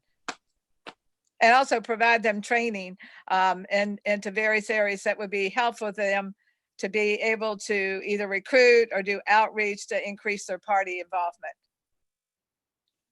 Thank you. Delegate Josh Cole. Thank you. So I was recently talking to a state delegate earlier today when I was calling around, and I expressed to her that I lived 5 years in Lynchburg and also representing Stafford County. The majority of the county, believe it or not, is actually very rural. We have the rural parts of Stafford County. So I'm always hearing different people's concerns as it relates to healthcare, getting access to healthcare, getting access to broadband, or different things like that. So we have to make sure that our citizens who live in the rural parts of Virginia have a seat at the table and they're in these leadership positions. We don't just want them to have a home in the rural caucus when they come to DPVA. They need to make sure they have a home in a lot of these other caucuses and that their voices and that their concerns are being heard. So as a DPVA member on the steering committee, I want to make sure that they're there, that their voices are getting heard, that their voices are elevated, and that I'm being present in those areas as well, listening to their concerns. So if they can't fight for themselves, I can be in the place to fight for them. Great. Steve. Okay, all right. So I have a different perspective from a lot of the other folks. I am a rural Democrat. I've born and raised in Southwest Virginia, and I have spent my entire life working with people in the Democratic Party from the urban areas. So I have the benefit of understanding what it's like to live in rural Southwest Virginia, South Side. I understand what kind of issues are important to folks in our part of the state. But I also have a great perspective of the people who are in Northern Virginia who live in the urban areas, because I had the opportunity a few years ago to go through the Sorensen Institute for Political Leadership. And we spent 10 months traveling around the state and seeing what urban issues are all about. So I have that dual perspective. And frankly, one of the things that I think we can do to bridge the divide between the two groups is to provide more opportunities for communication, to share ideas, to share thoughts, and just make sure that everybody's voice is heard. That's the... You went a little long, Steve. Moving on to Doris. Well, having been born and went to school in rural Retreat, and yes, there is such a place, and it's in far Southwest Virginia, but I also have the opportunity, you know, in labor of going all across the state of Virginia. We have rural members. We have members in Northern Virginia, Central, Eastern. And I think one of the things that we all have to remember is everybody is unique, and we need to not make sure we have this cookie cutter approach, because I think we have that tendency to always make everything so cookie cutter, and we have to get away from that. And we just have to identify the issues in those specific areas and tailor it to that. The other thing we could do is go have meetings in some other parts of the state as well. And I think that would help a lot in terms of us having more meetings and ourselves going across the state. Thank you. Rebecca. Yes, I live in a county of 12,800 people. We have one complete grocery store for 478 square miles. Half of our county has no cell phone coverage. Many people in our county, more than half, have no internet service. And it is very difficult, even with me right now trying to run for office. I have satellite internet. I'm fortunate. It doesn't work half the time, but I have it. The issues are different in rural areas, and the need for jobs and businesses to be brought to Southern Virginia and rural parts of the state is so critical. To bring the rural and urban people together, I think we have to understand each other's issues. I think there need to be some presentations, because so much is focused on Northern Virginia. And I've got a lot of friends up there and I love them all, but so much is focused up there that we kind of get left behind. So I think one of the things that needs to be done is we can do it with a slideshow. We can do it with a PowerPoint. We can do it with speakers, and really show people what it's like to live in these rural areas. Because I think once that understanding takes place, we can work together and having. Sorry, you got cut off. Okay, up next, Delegate Elizabeth Guzman. Thank you. So I think that I represent rural areas in Richmond. My district is what is non-hybrid, as I represent urban and rural areas. I'm the only Democrat that represents Fauquier County in the state legislature. So I'm very familiar about how do we connect them. And I would start by saying that issues affect them differently. Like, for example, public education.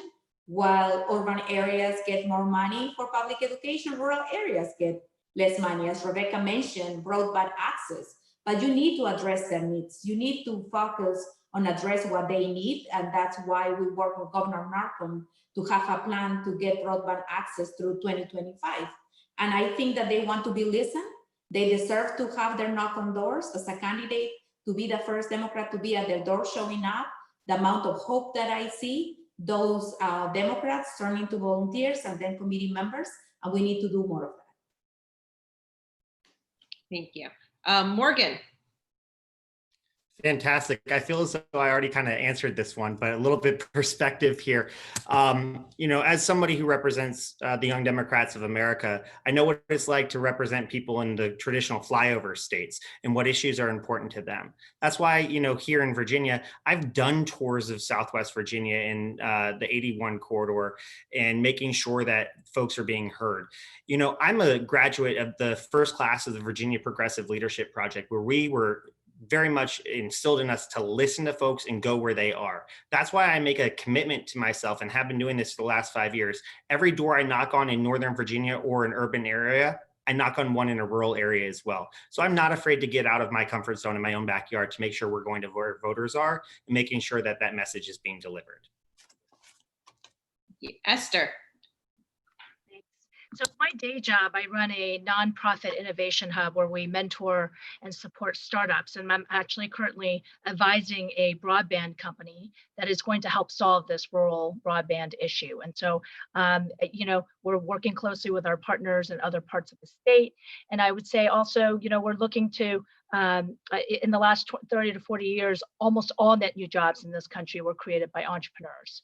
And so we're partnering with folks in other parts of the state to help foster more entrepreneurship in rural areas, because that's one way we can create great jobs in those areas, and helping bridge these technologies and providing mentors from Northern Virginia to other parts of the state and vice versa. There's a lot that can be done to bridge the divide between rural and and urban areas, and I want to be a part of that. Thank you. Dave. Thanks.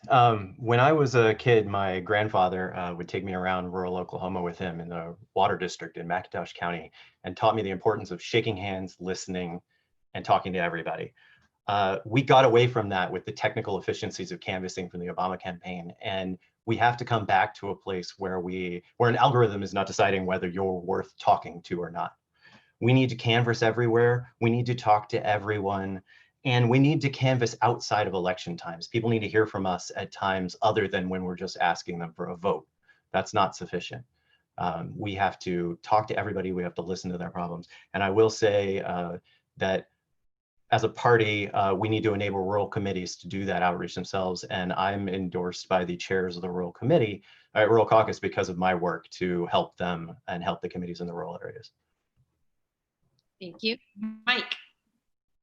Right, so I grew up in Pungo, which, as Sandra knows, is in the rural southern half of Virginia Beach. I grew up about 10 miles from the North Carolina border. And I was down there very recently. My family still lives there. And I saw just a couple too many Scott Taylor signs, even though it's a very different Pungo now, thanks to the work that she does.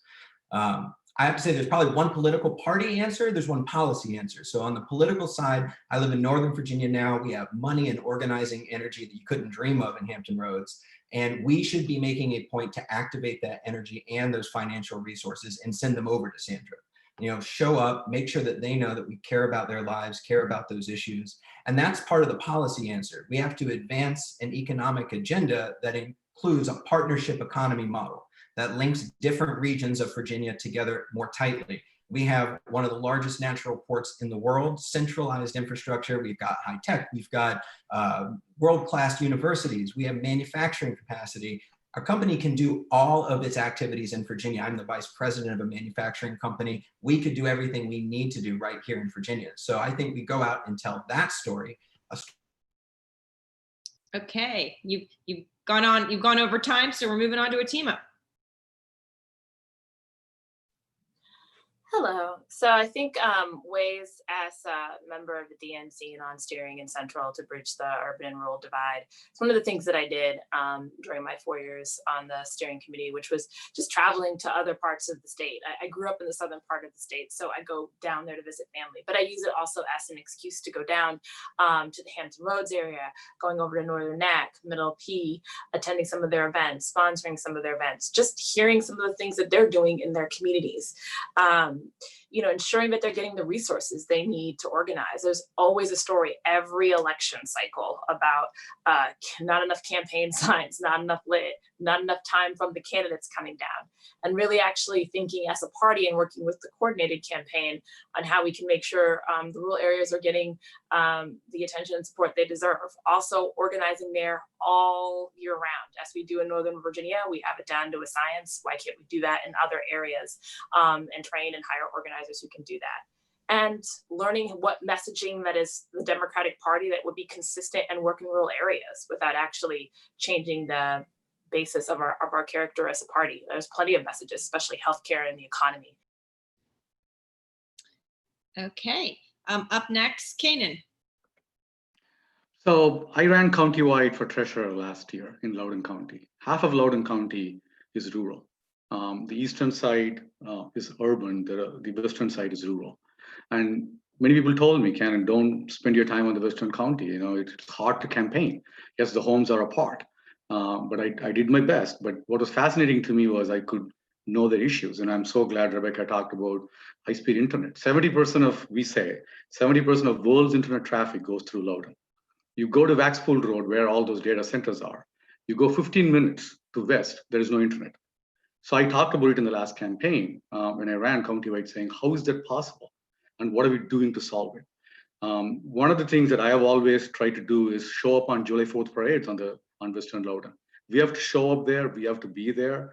There are Democrats. We have to run in town elections in May because they want to see us doing something for them.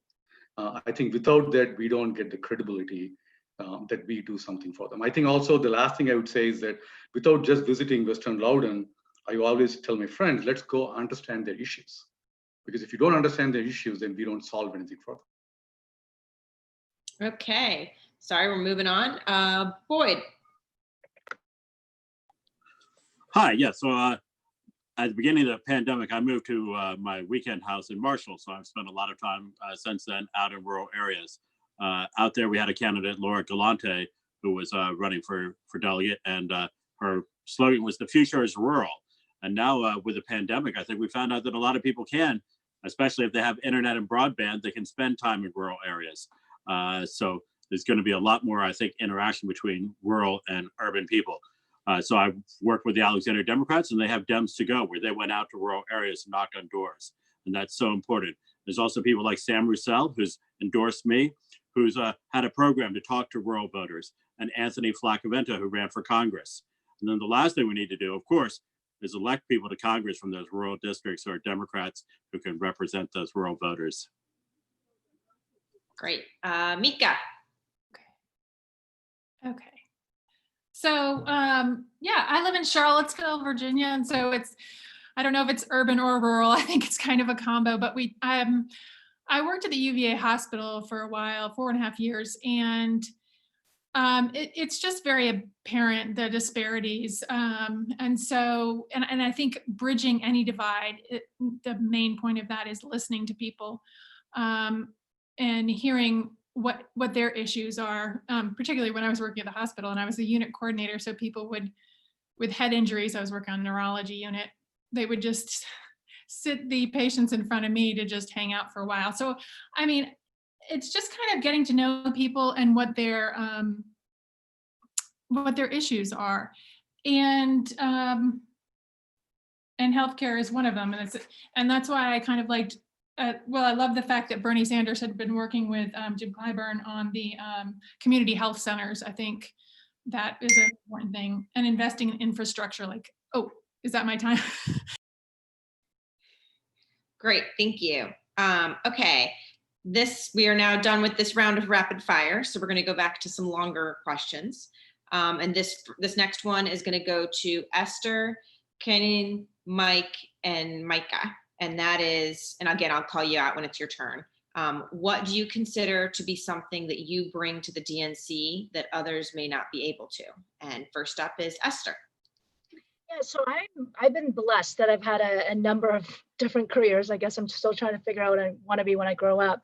So I've been an entrepreneur. I've served in the Obama administration in a policy role around innovation entrepreneurship. We launched Startup America, figuring out what federal government can do to foster more innovation entrepreneurship all across this country. I was lucky to serve as the Secretary of Commerce and Trade for the Commonwealth.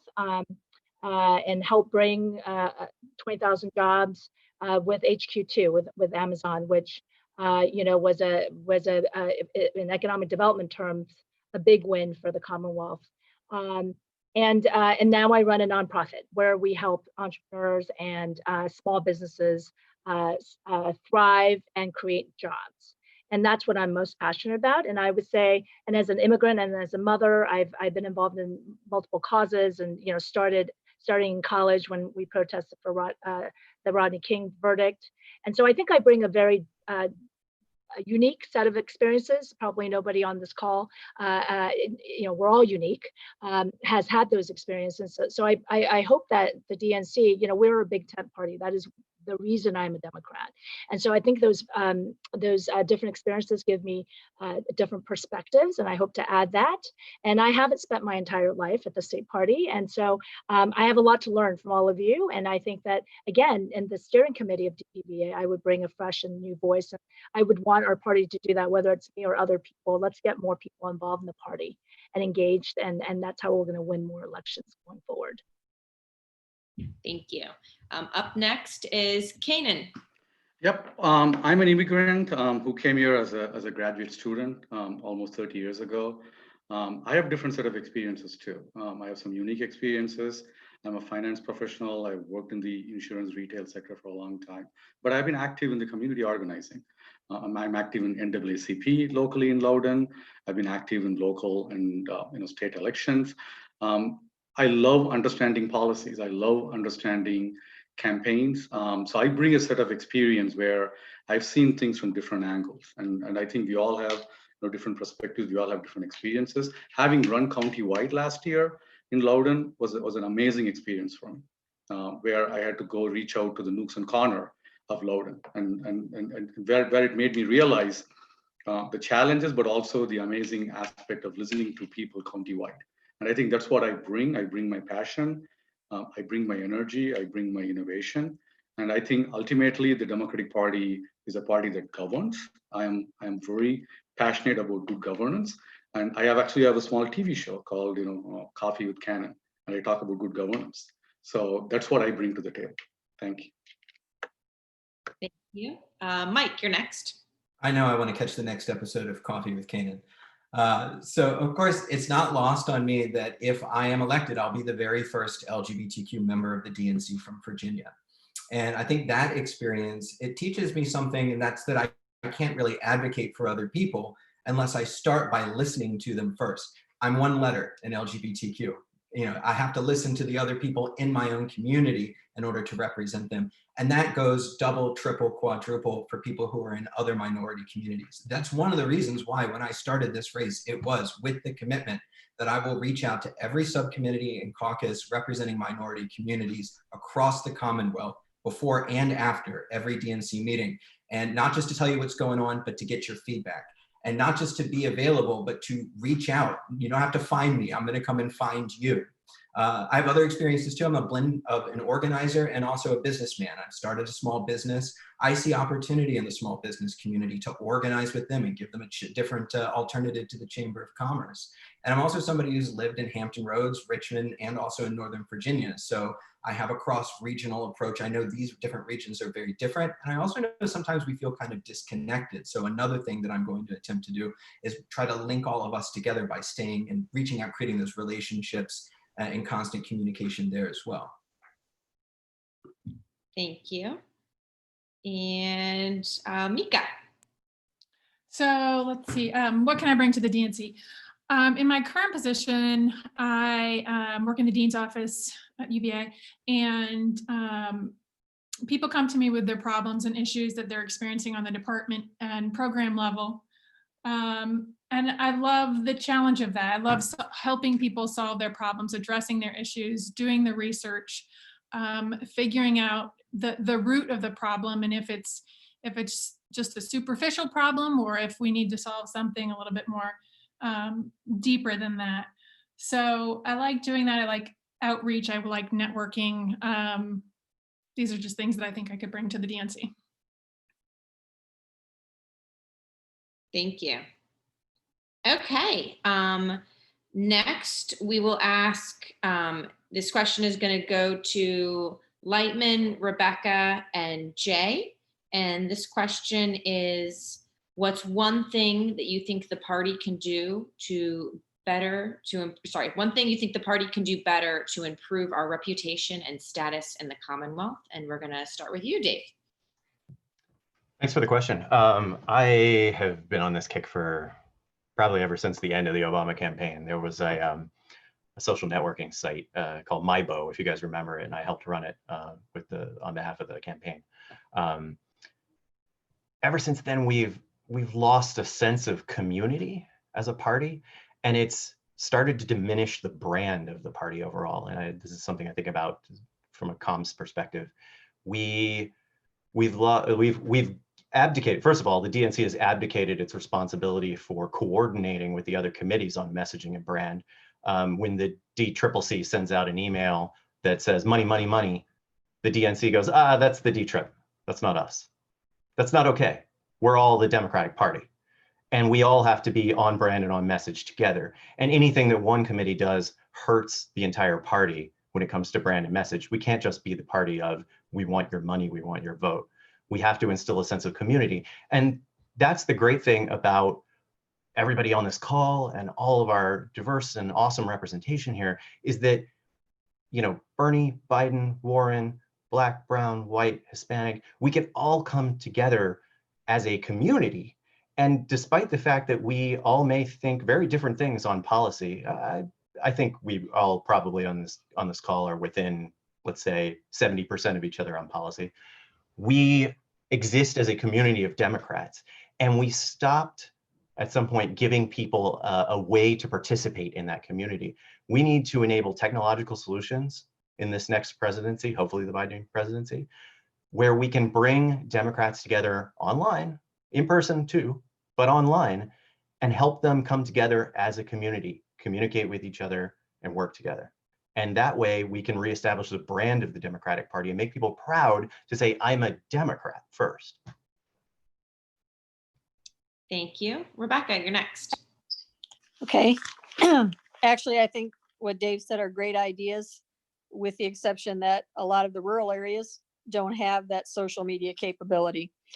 I think in order to reach out to people, one of the things I have thought for a long time is, and having been a committee chair in a very poor county, is that if candidates would give each locality committee a couple of $1,000s and let them advertise in the way that works in their community, whether that's radio or newspaper ads or mailers or whatever they want to do with it, it would go a long way toward getting the word out, getting the vote out, getting the people to know there's a Democratic Party in the area, because a lot of people in these rural areas just don't have the social media capability.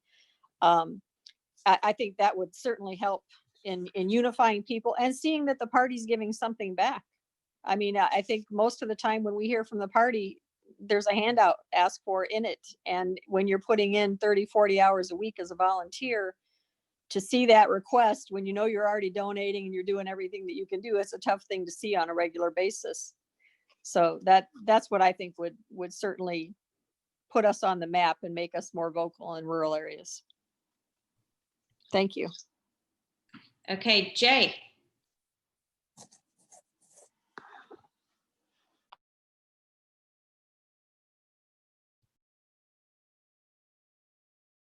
Jay, you're muted. Yeah, that's what I'm trying to do. It's a problem because I'm doing on phone. Anyway, I agree with Dave. Like we are losing the brand, and the main reason is that we don't have real diversity and unity in the party, especially in Commonwealth of Virginia. I didn't see many South Asians involved in the leadership in Commonwealth, like Indian, Bangladeshi, Pakistani, and like that. And we don't have anything to encourage them to join the party or take interest. I mean, that's why when we have polls, many people don't go to vote. And the reason is that we are not linking with them. We are not understanding their cultures. We are not understanding their lifestyle. So we need to celebrate the diversity. We need to be inclusive, and we need to celebrate. Let's, for example, Diwali is the biggest festival of Indians. And every other big, let's say, for example, even White House, they celebrate Diwali, but I never heard the Democratic Party of Virginia celebrate Diwali. Similarly, like Muslims say Eid, but I never saw any big programs for them. So how we can connect with them? We need to be connect with them with understanding how their lifestyle is, what they celebrate, what their issues are. And if we try to involve all these things and we try to understand them, and then we help them resolving their issues, then I think our party image will improve and we'll be in a better and stronger democratic party in Commonwealth.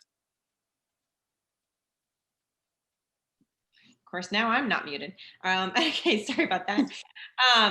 Okay, so in the interest of time, we're going to go into our last round. It's going to be a rapid fire. We're going to give you all a minute for this so you guys can incorporate a little bit of a closing in your answer. But our official question is, what is your favorite political movie or book or quarantine activity? And we're gonna we're gonna start it from the top. So Clifton, you're up first. You're muted.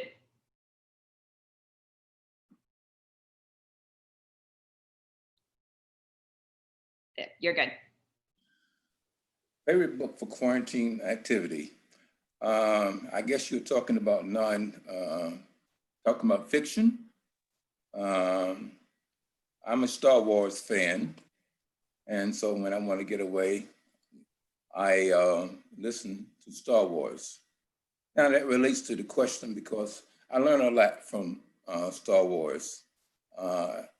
Earlier I said I'm a structural person. I try to look for lessons in life and approaches in life. And Star Wars is, for me, is a very philosophical type movie. And it shows a lot of empathy in it.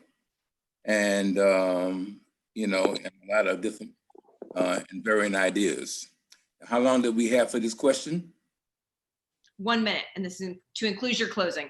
Okay, and so I think that I'm a broad person with broad interests, broad background, and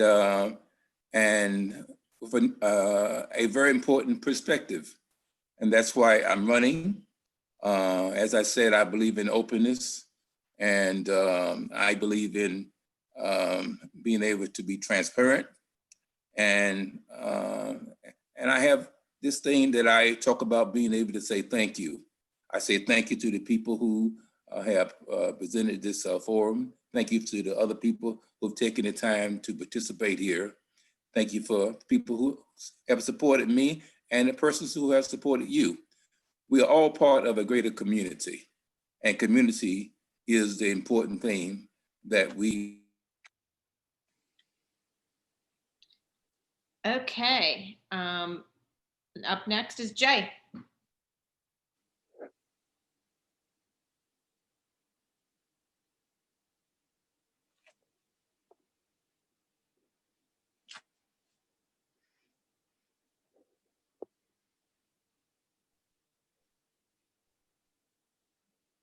Okay, Jay, we're gonna come back to you. Let's go on to Sandra first. Okay, would you repeat the question? I'm sorry, I got something happened. I didn't hear but some of the question. Sorry. No, it's okay. So you're going to have 1 minute, and this is going to incorporate your closing as well. And our kind of fun question is, you know, what is your favorite, you know, political book, movie, or quarantine activity? So kind of fun fact, if you will. Fun facts. Fun fact is I haven't been quarantined, been working all the time during the COVID-19, but been watching occasionally the West Wing series, which is one of my favorite series on presidential, and Front Row at the Trump Show with Jonathan Karl. I want to say thank you for everyone that put this DPVA forum together. I am the right person for the DNC. I took the blue wave in Virginia Beach last year and rolled it up on the shore by defeating a 10-year incumbent and basically rolling out and defeating lots of Democrats in our area.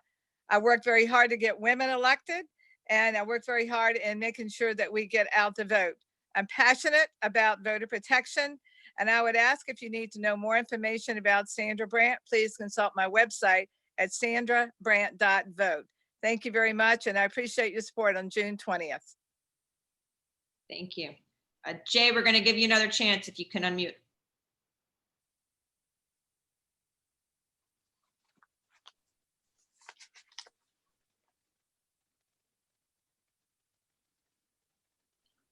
Okay, we're gonna. Okay. Can you hear me now? Can you hear me now? Can you hear me now?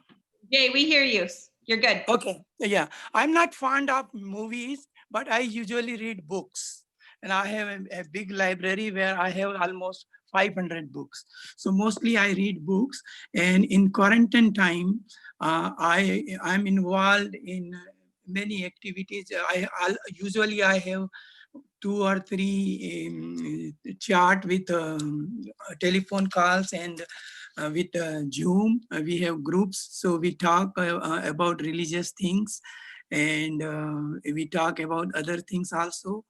And most of the time, I read books, but sometimes I watch TV also. So I'm almost busy. I mean, I never felt that I am locked down and I don't have anything to do. In the evening, I go for walking, and I go like 2 miles, go and 2 miles come back. So every day I walk for 4 miles. That's my time. Yes, that's a lot of walking. Getting you ready to go knock on those doors when that allows, of course. Delegate Josh Cole. Again, thank you everybody for joining us, and thank you for the opportunity to share our views. I'm excited to run for the DNC, and I hope that I will be one of your choices this Saturday to help raise up for pushing for diversity and younger voices in the DNC and the DPVA steering committee. And I'm really excited about the future of our party. And so with that being said, one of my favorite political movies, many people may not view it as a political movie, but it is the Black Panther.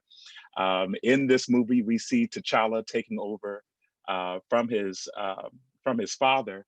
And I remember when they were in the spiritual plane, he said to him, "Hey, you got this whole thing wrong. You tried to shove it under the rug, and now I'm trying to take over and rebuild it from you." And I think that a new America starts with us. We're having to go back over some things that our predecessors have done incorrectly or wrong. And we want to make sure we set the path straight, and we want to direct a new America for the new citizens, and the future is here. And it's time to do that with our next set of leaders. So thank you. Thank you. Steve Cochran. Steve, you're muted. There you go. There we are. Sorry about that. Thank you very much to the DPVA for putting this event on so we could all have the opportunity to speak to the voters, the delegates. And thank you to all my fellow candidates who are running for this position. I've learned a lot about you through this process, and I admire you for stepping up to the plate and wanting to run. My favorite political movie is an older movie that was released back in 1972 called The Candidate with Robert Redford. And some of you may remember it. If you haven't seen it, you should go back and watch it. Robert Redford is recruited to run for the US Senate by this group of people who assure him that he has nothing to worry about because he is never going to win. And it follows him through the whole campaign, and I won't give the ending away, but it's a great ending. And I see Sandra smiling because she's seen the movie too. Thank you for allowing me to be here, and thank you for your vote on Saturday. Thank you, Steve. Doris. So one of the books that I got to really dive into while we were out is called Beaten Down, Worked Up, The Past, Present, and Future of American Labor by Stephen Greenhouse. And it really gave me a lot of time to reflect, not only on labor, but just everything in general, in terms of everybody feeling beaten down and we're all worked up. But at the same time, it's like the great thing about everything, we may have a long way to go before we get to where, we're there. But I'm really excited about being on the DNC. And, I hope that people will vote for me again, because I once again want to commit myself to assisting in the work that is needed to obtain the change that we need. And one of the greatest activities, actually we done yesterday, we did a car caravan. And that was really fun, going around the post office to try to get funding for the post office. And then we ended up at the Robert E. Lee monument, going around it. And that was just, it was just really good to be there and standing in solidarity with everyone. So car caravans are wonderful. Thank you, Doris. Up next is Rebecca. Hello, everyone. I want to thank you all for joining us tonight. I want to thank all of you who worked so hard to put this and the convention together. I know you must be exhausted. And I think in our own way, each of us steps up to the plate and does what we can for this party and for this country. And I'm running for the DNC because I believe that we need people who can stand up. My favorite political movie is old. It's Mr. Smith Goes to Washington. And it's about standing your ground when you know you're right. No matter what it takes, you stand your ground. Anyone who knows me will tell you I hold that theory and I stand with it. And I believe that this is a time for bold change and new ideas, and that we need new people on the DNC. I think there's something to be said for experience, but I also think there's something to be said for fresh ideas and moving in a different direction. We have a crisis in our country at many levels that we need to deal with. We have critical issues that have to be dealt with. And I'm a person who pushes action and rolls up my shirt sleeves and does my best to get the job done. Thank you. Up next, we have Delegate Elizabeth Guzman. Thank you. I will invite you to watch Storm the Gates. You probably didn't hear about this movie, but it's a movie about three women running for office in 2017. And one of those women is an immigrant who came to this country as a single mother, looking for opportunities for her young daughter, and now became without any higher education, and now is the most educated person in her family. You will learn about an activist that lived in Prince William County and stood up to Corey Stewart and the 287 and against the 287G agreement that was repealed last night after 13 years of a fight.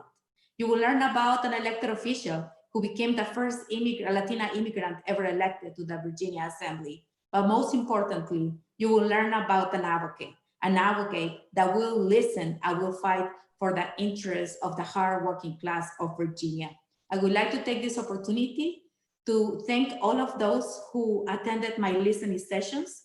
Those listening sessions were held in every single corner of Virginia.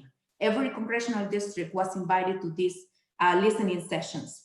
And I want to thank you for the opportunity that you have given me, that you have trusted in me. I want to thank DPVA for allowing me to become a candidate. And I hope that you help me history one more time this Saturday when you elect the first Latina to serve as a DNC member to represent Virginia. Thank you. Thank you, Delegate. Up next, we have Morgan Jamerson.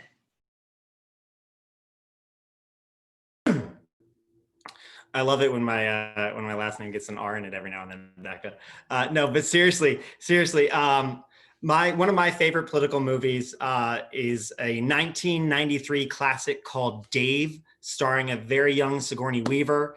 I highly recommend if you haven't seen it. Earlier in the pandemic, before everything started shutting down late February, I read a really good short read called White Fragility, which is really important. I encourage a lot of people to read that, if you want to be an advocate or an ally or have a better understanding where folks are coming from. I've served on the DNC for the past 2 years representing the Young Democrats of America. I wouldn't have been in this position if Fatima hadn't helped bring me along when she was first elected president. So I want to say thank you to her. My campaign is about transparency, experience, and inclusion. We need to make sure that we are being intentional. And on the note of transparency, it was brought to my attention recently that there was a gentleman named George Rollins who served on the DNC from 1972 to 1980, who actually was the first gay representative from Virginia. He may not have been the first openly gay, but let's not split hairs and give credit where credit is due. Currently there are less than 15% of DNC members under the age of 50. That's why I'm making an intentional change to shift over from the Young Democrats of America to the Democratic Party of Virginia to provide another young person that voice. Sorry, Morgan, you're over. Up next, we have Esther. Great, thanks so much. So these times have been challenging for all of us, so I've turned to humor. So I highly recommend you all watch Last Week with John Oliver on HBO. He deals with very serious issues like police brutality, Medicare for all, in a very intelligent way. So I just love watching him, and it makes me laugh. And so that's what I've been turning to. Thank you for this time. I'm excited to hear from all of you. Really admire all of you and your different experiences. As I mentioned before, I think I bring different set of experiences, both as an immigrant and a mother, but also in what I've done in the Obama administration and as Secretary of Commerce. And my specialty is economic policy. I actually serve on 2 Biden policy committees now. And if you have great policy ideas, please send them to me. And I feel strongly also about inclusion and diversity. I've had many friends who have unfortunately left the Democratic Party because they're just fed up with the party system. And I know we can get those back. And so I would love to see fresh new voices at the DNC. And I think I provide that, and encouraging more women and minorities and young people to get involved. And then I would just end by saying, I think I'm the only person endorsed by people like Congressman Ro Khanna, who co-chair the Sanders campaign, as well as Congresswoman Haley Stevens, who is representing a Trump district. And so I would say, I don't like labels. I think good ideas can come from anywhere, and I'm willing to listen and help make the Democratic Party much more inclusive. Thank you. Thank you. Dave. Thanks. Morgan stole my Dave joke, so what are you gonna do? I would actually say, to give credit to Sandra, West Wing is the best political piece of film or TV ever. 2 Cathedrals is the best hour of television ever produced. I've been playing a lot of Nintendo with my kids and walking my new rescue dog, and honestly, working probably 50% more than I have been in the past, like before I was working at home. I'm an election security professional during the day, and things have gotten serious in the last couple of months, and that's what we need to concentrate on here.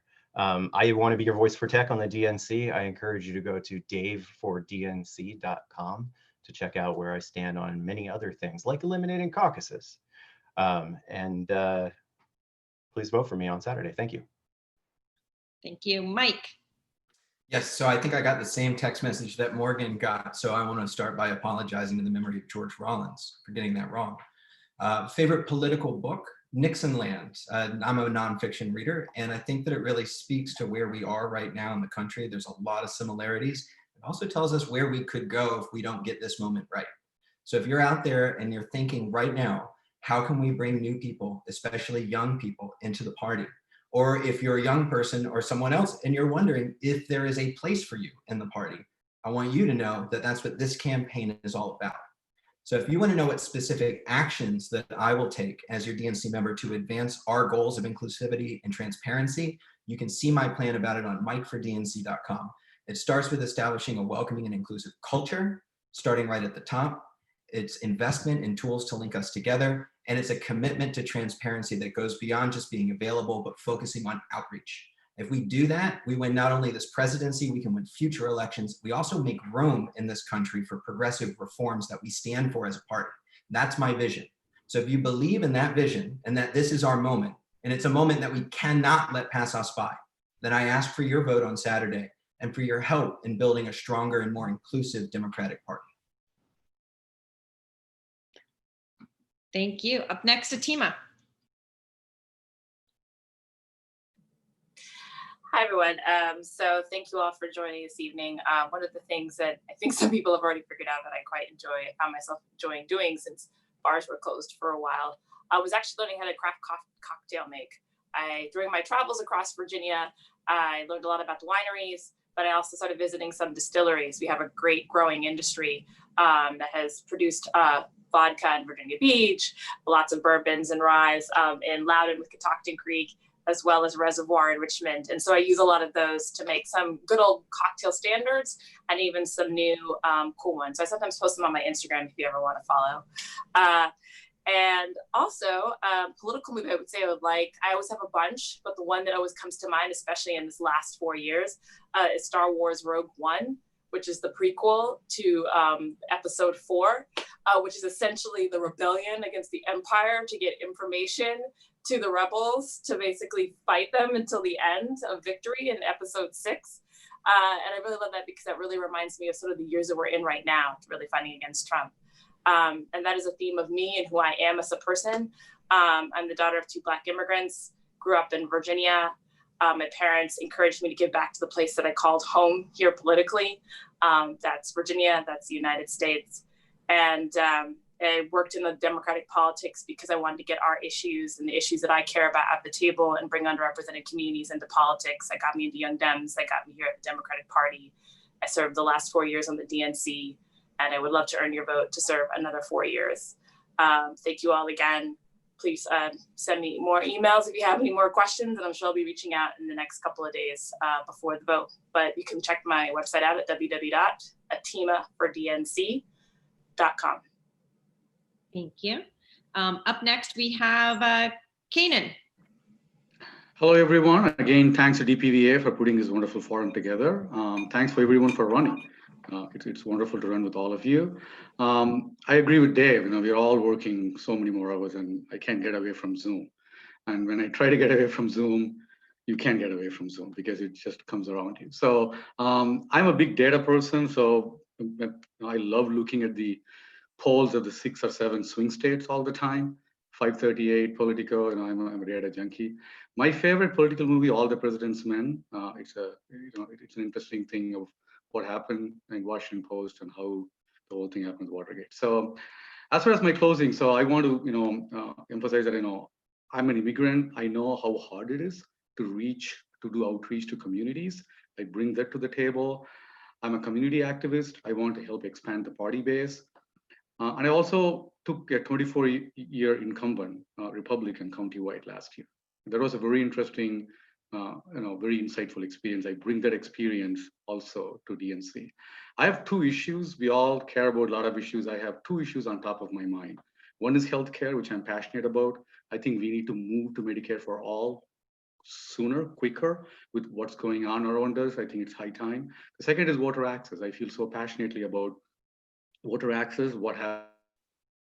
Okay, your minute's up, but thank you so much. And up next, we have Boyd Walker.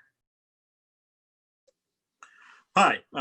So the political movie I've thought about in these times is Sin Nombre, about immigrants coming across the U.S. border on the train they called the Beast, long before Trump has tried to block immigrants. But I think about those people, and that those are some of the people we will be fighting for this November.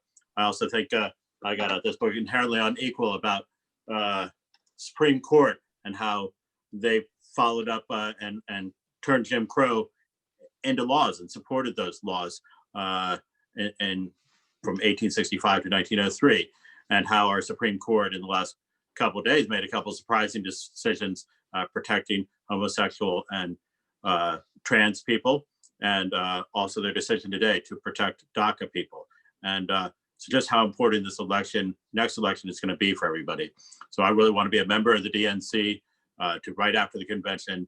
And as soon as I'm elected, I'm going to be an activist member of the DNC, use that platform to support Democrats, help elect Joe Biden, work on the governor's election next year, and elect Democrats up and down the board, because we're the party that's going to represent these people. Thank you. Mika, you're up. Hi, everyone. Yep. So we're facing a lot of issues right now, and there's an urgency to what we're doing. And so I do thank everyone for being so civically engaged and interested in what's going on.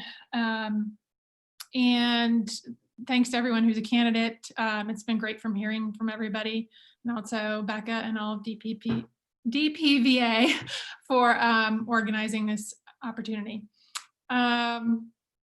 in regard to books or movies or quarantine activity, I do have 3 fiction books that are not really hard political, but they touch on political issues. And one is What is the What by Dave Eggers, and it's about a Sudanese child refugee and all the difficulties that he encounters before he eventually becomes an immigrant to the US. And it kind of gives perspective on what else is going on in the world. Also Freedom by Jonathan Franzen, which deals with environmental issues. And All the Light We Cannot See, which was about World War II through the eyes of a blind French girl. So, and I think that reading developed your sense of empathy, and I think empathy is an important thing to have, especially these days. So thanks, everyone. Peace. Thank you. So with that, it is time to close everything down and wrap everything up. First off, just a little bit of housekeeping. I want to let everybody out there viewing this to know that voting opens at 1 p.m. on Saturday and closes at 7 p.m. on Sunday. And if you have any questions about that, you should reach out to political@vademocrats.org. Once again, voting is from 1 p.m. on Saturday and will end at 7 p.m. on Sunday. And questions should go to political@vademocrats.org. I want to thank all of you candidates for running. Just looking at this Zoom screen right now, I'm loving all of the faces that we're seeing and excited that all of you guys are out there making a difference. And Susan Swecker and the rest of DPVA for doing what you guys do. I think they all deserve a very aggressive round of applause and a delightful Virginia bourbon drink at the end of this. So anyway, so thank you guys again. I hope all of you guys have a wonderful evening and have a great convention this weekend. So thank you. Thanks, Becca. Good night. Thanks, Becca, for all your work. Good to see you. Great job tonight.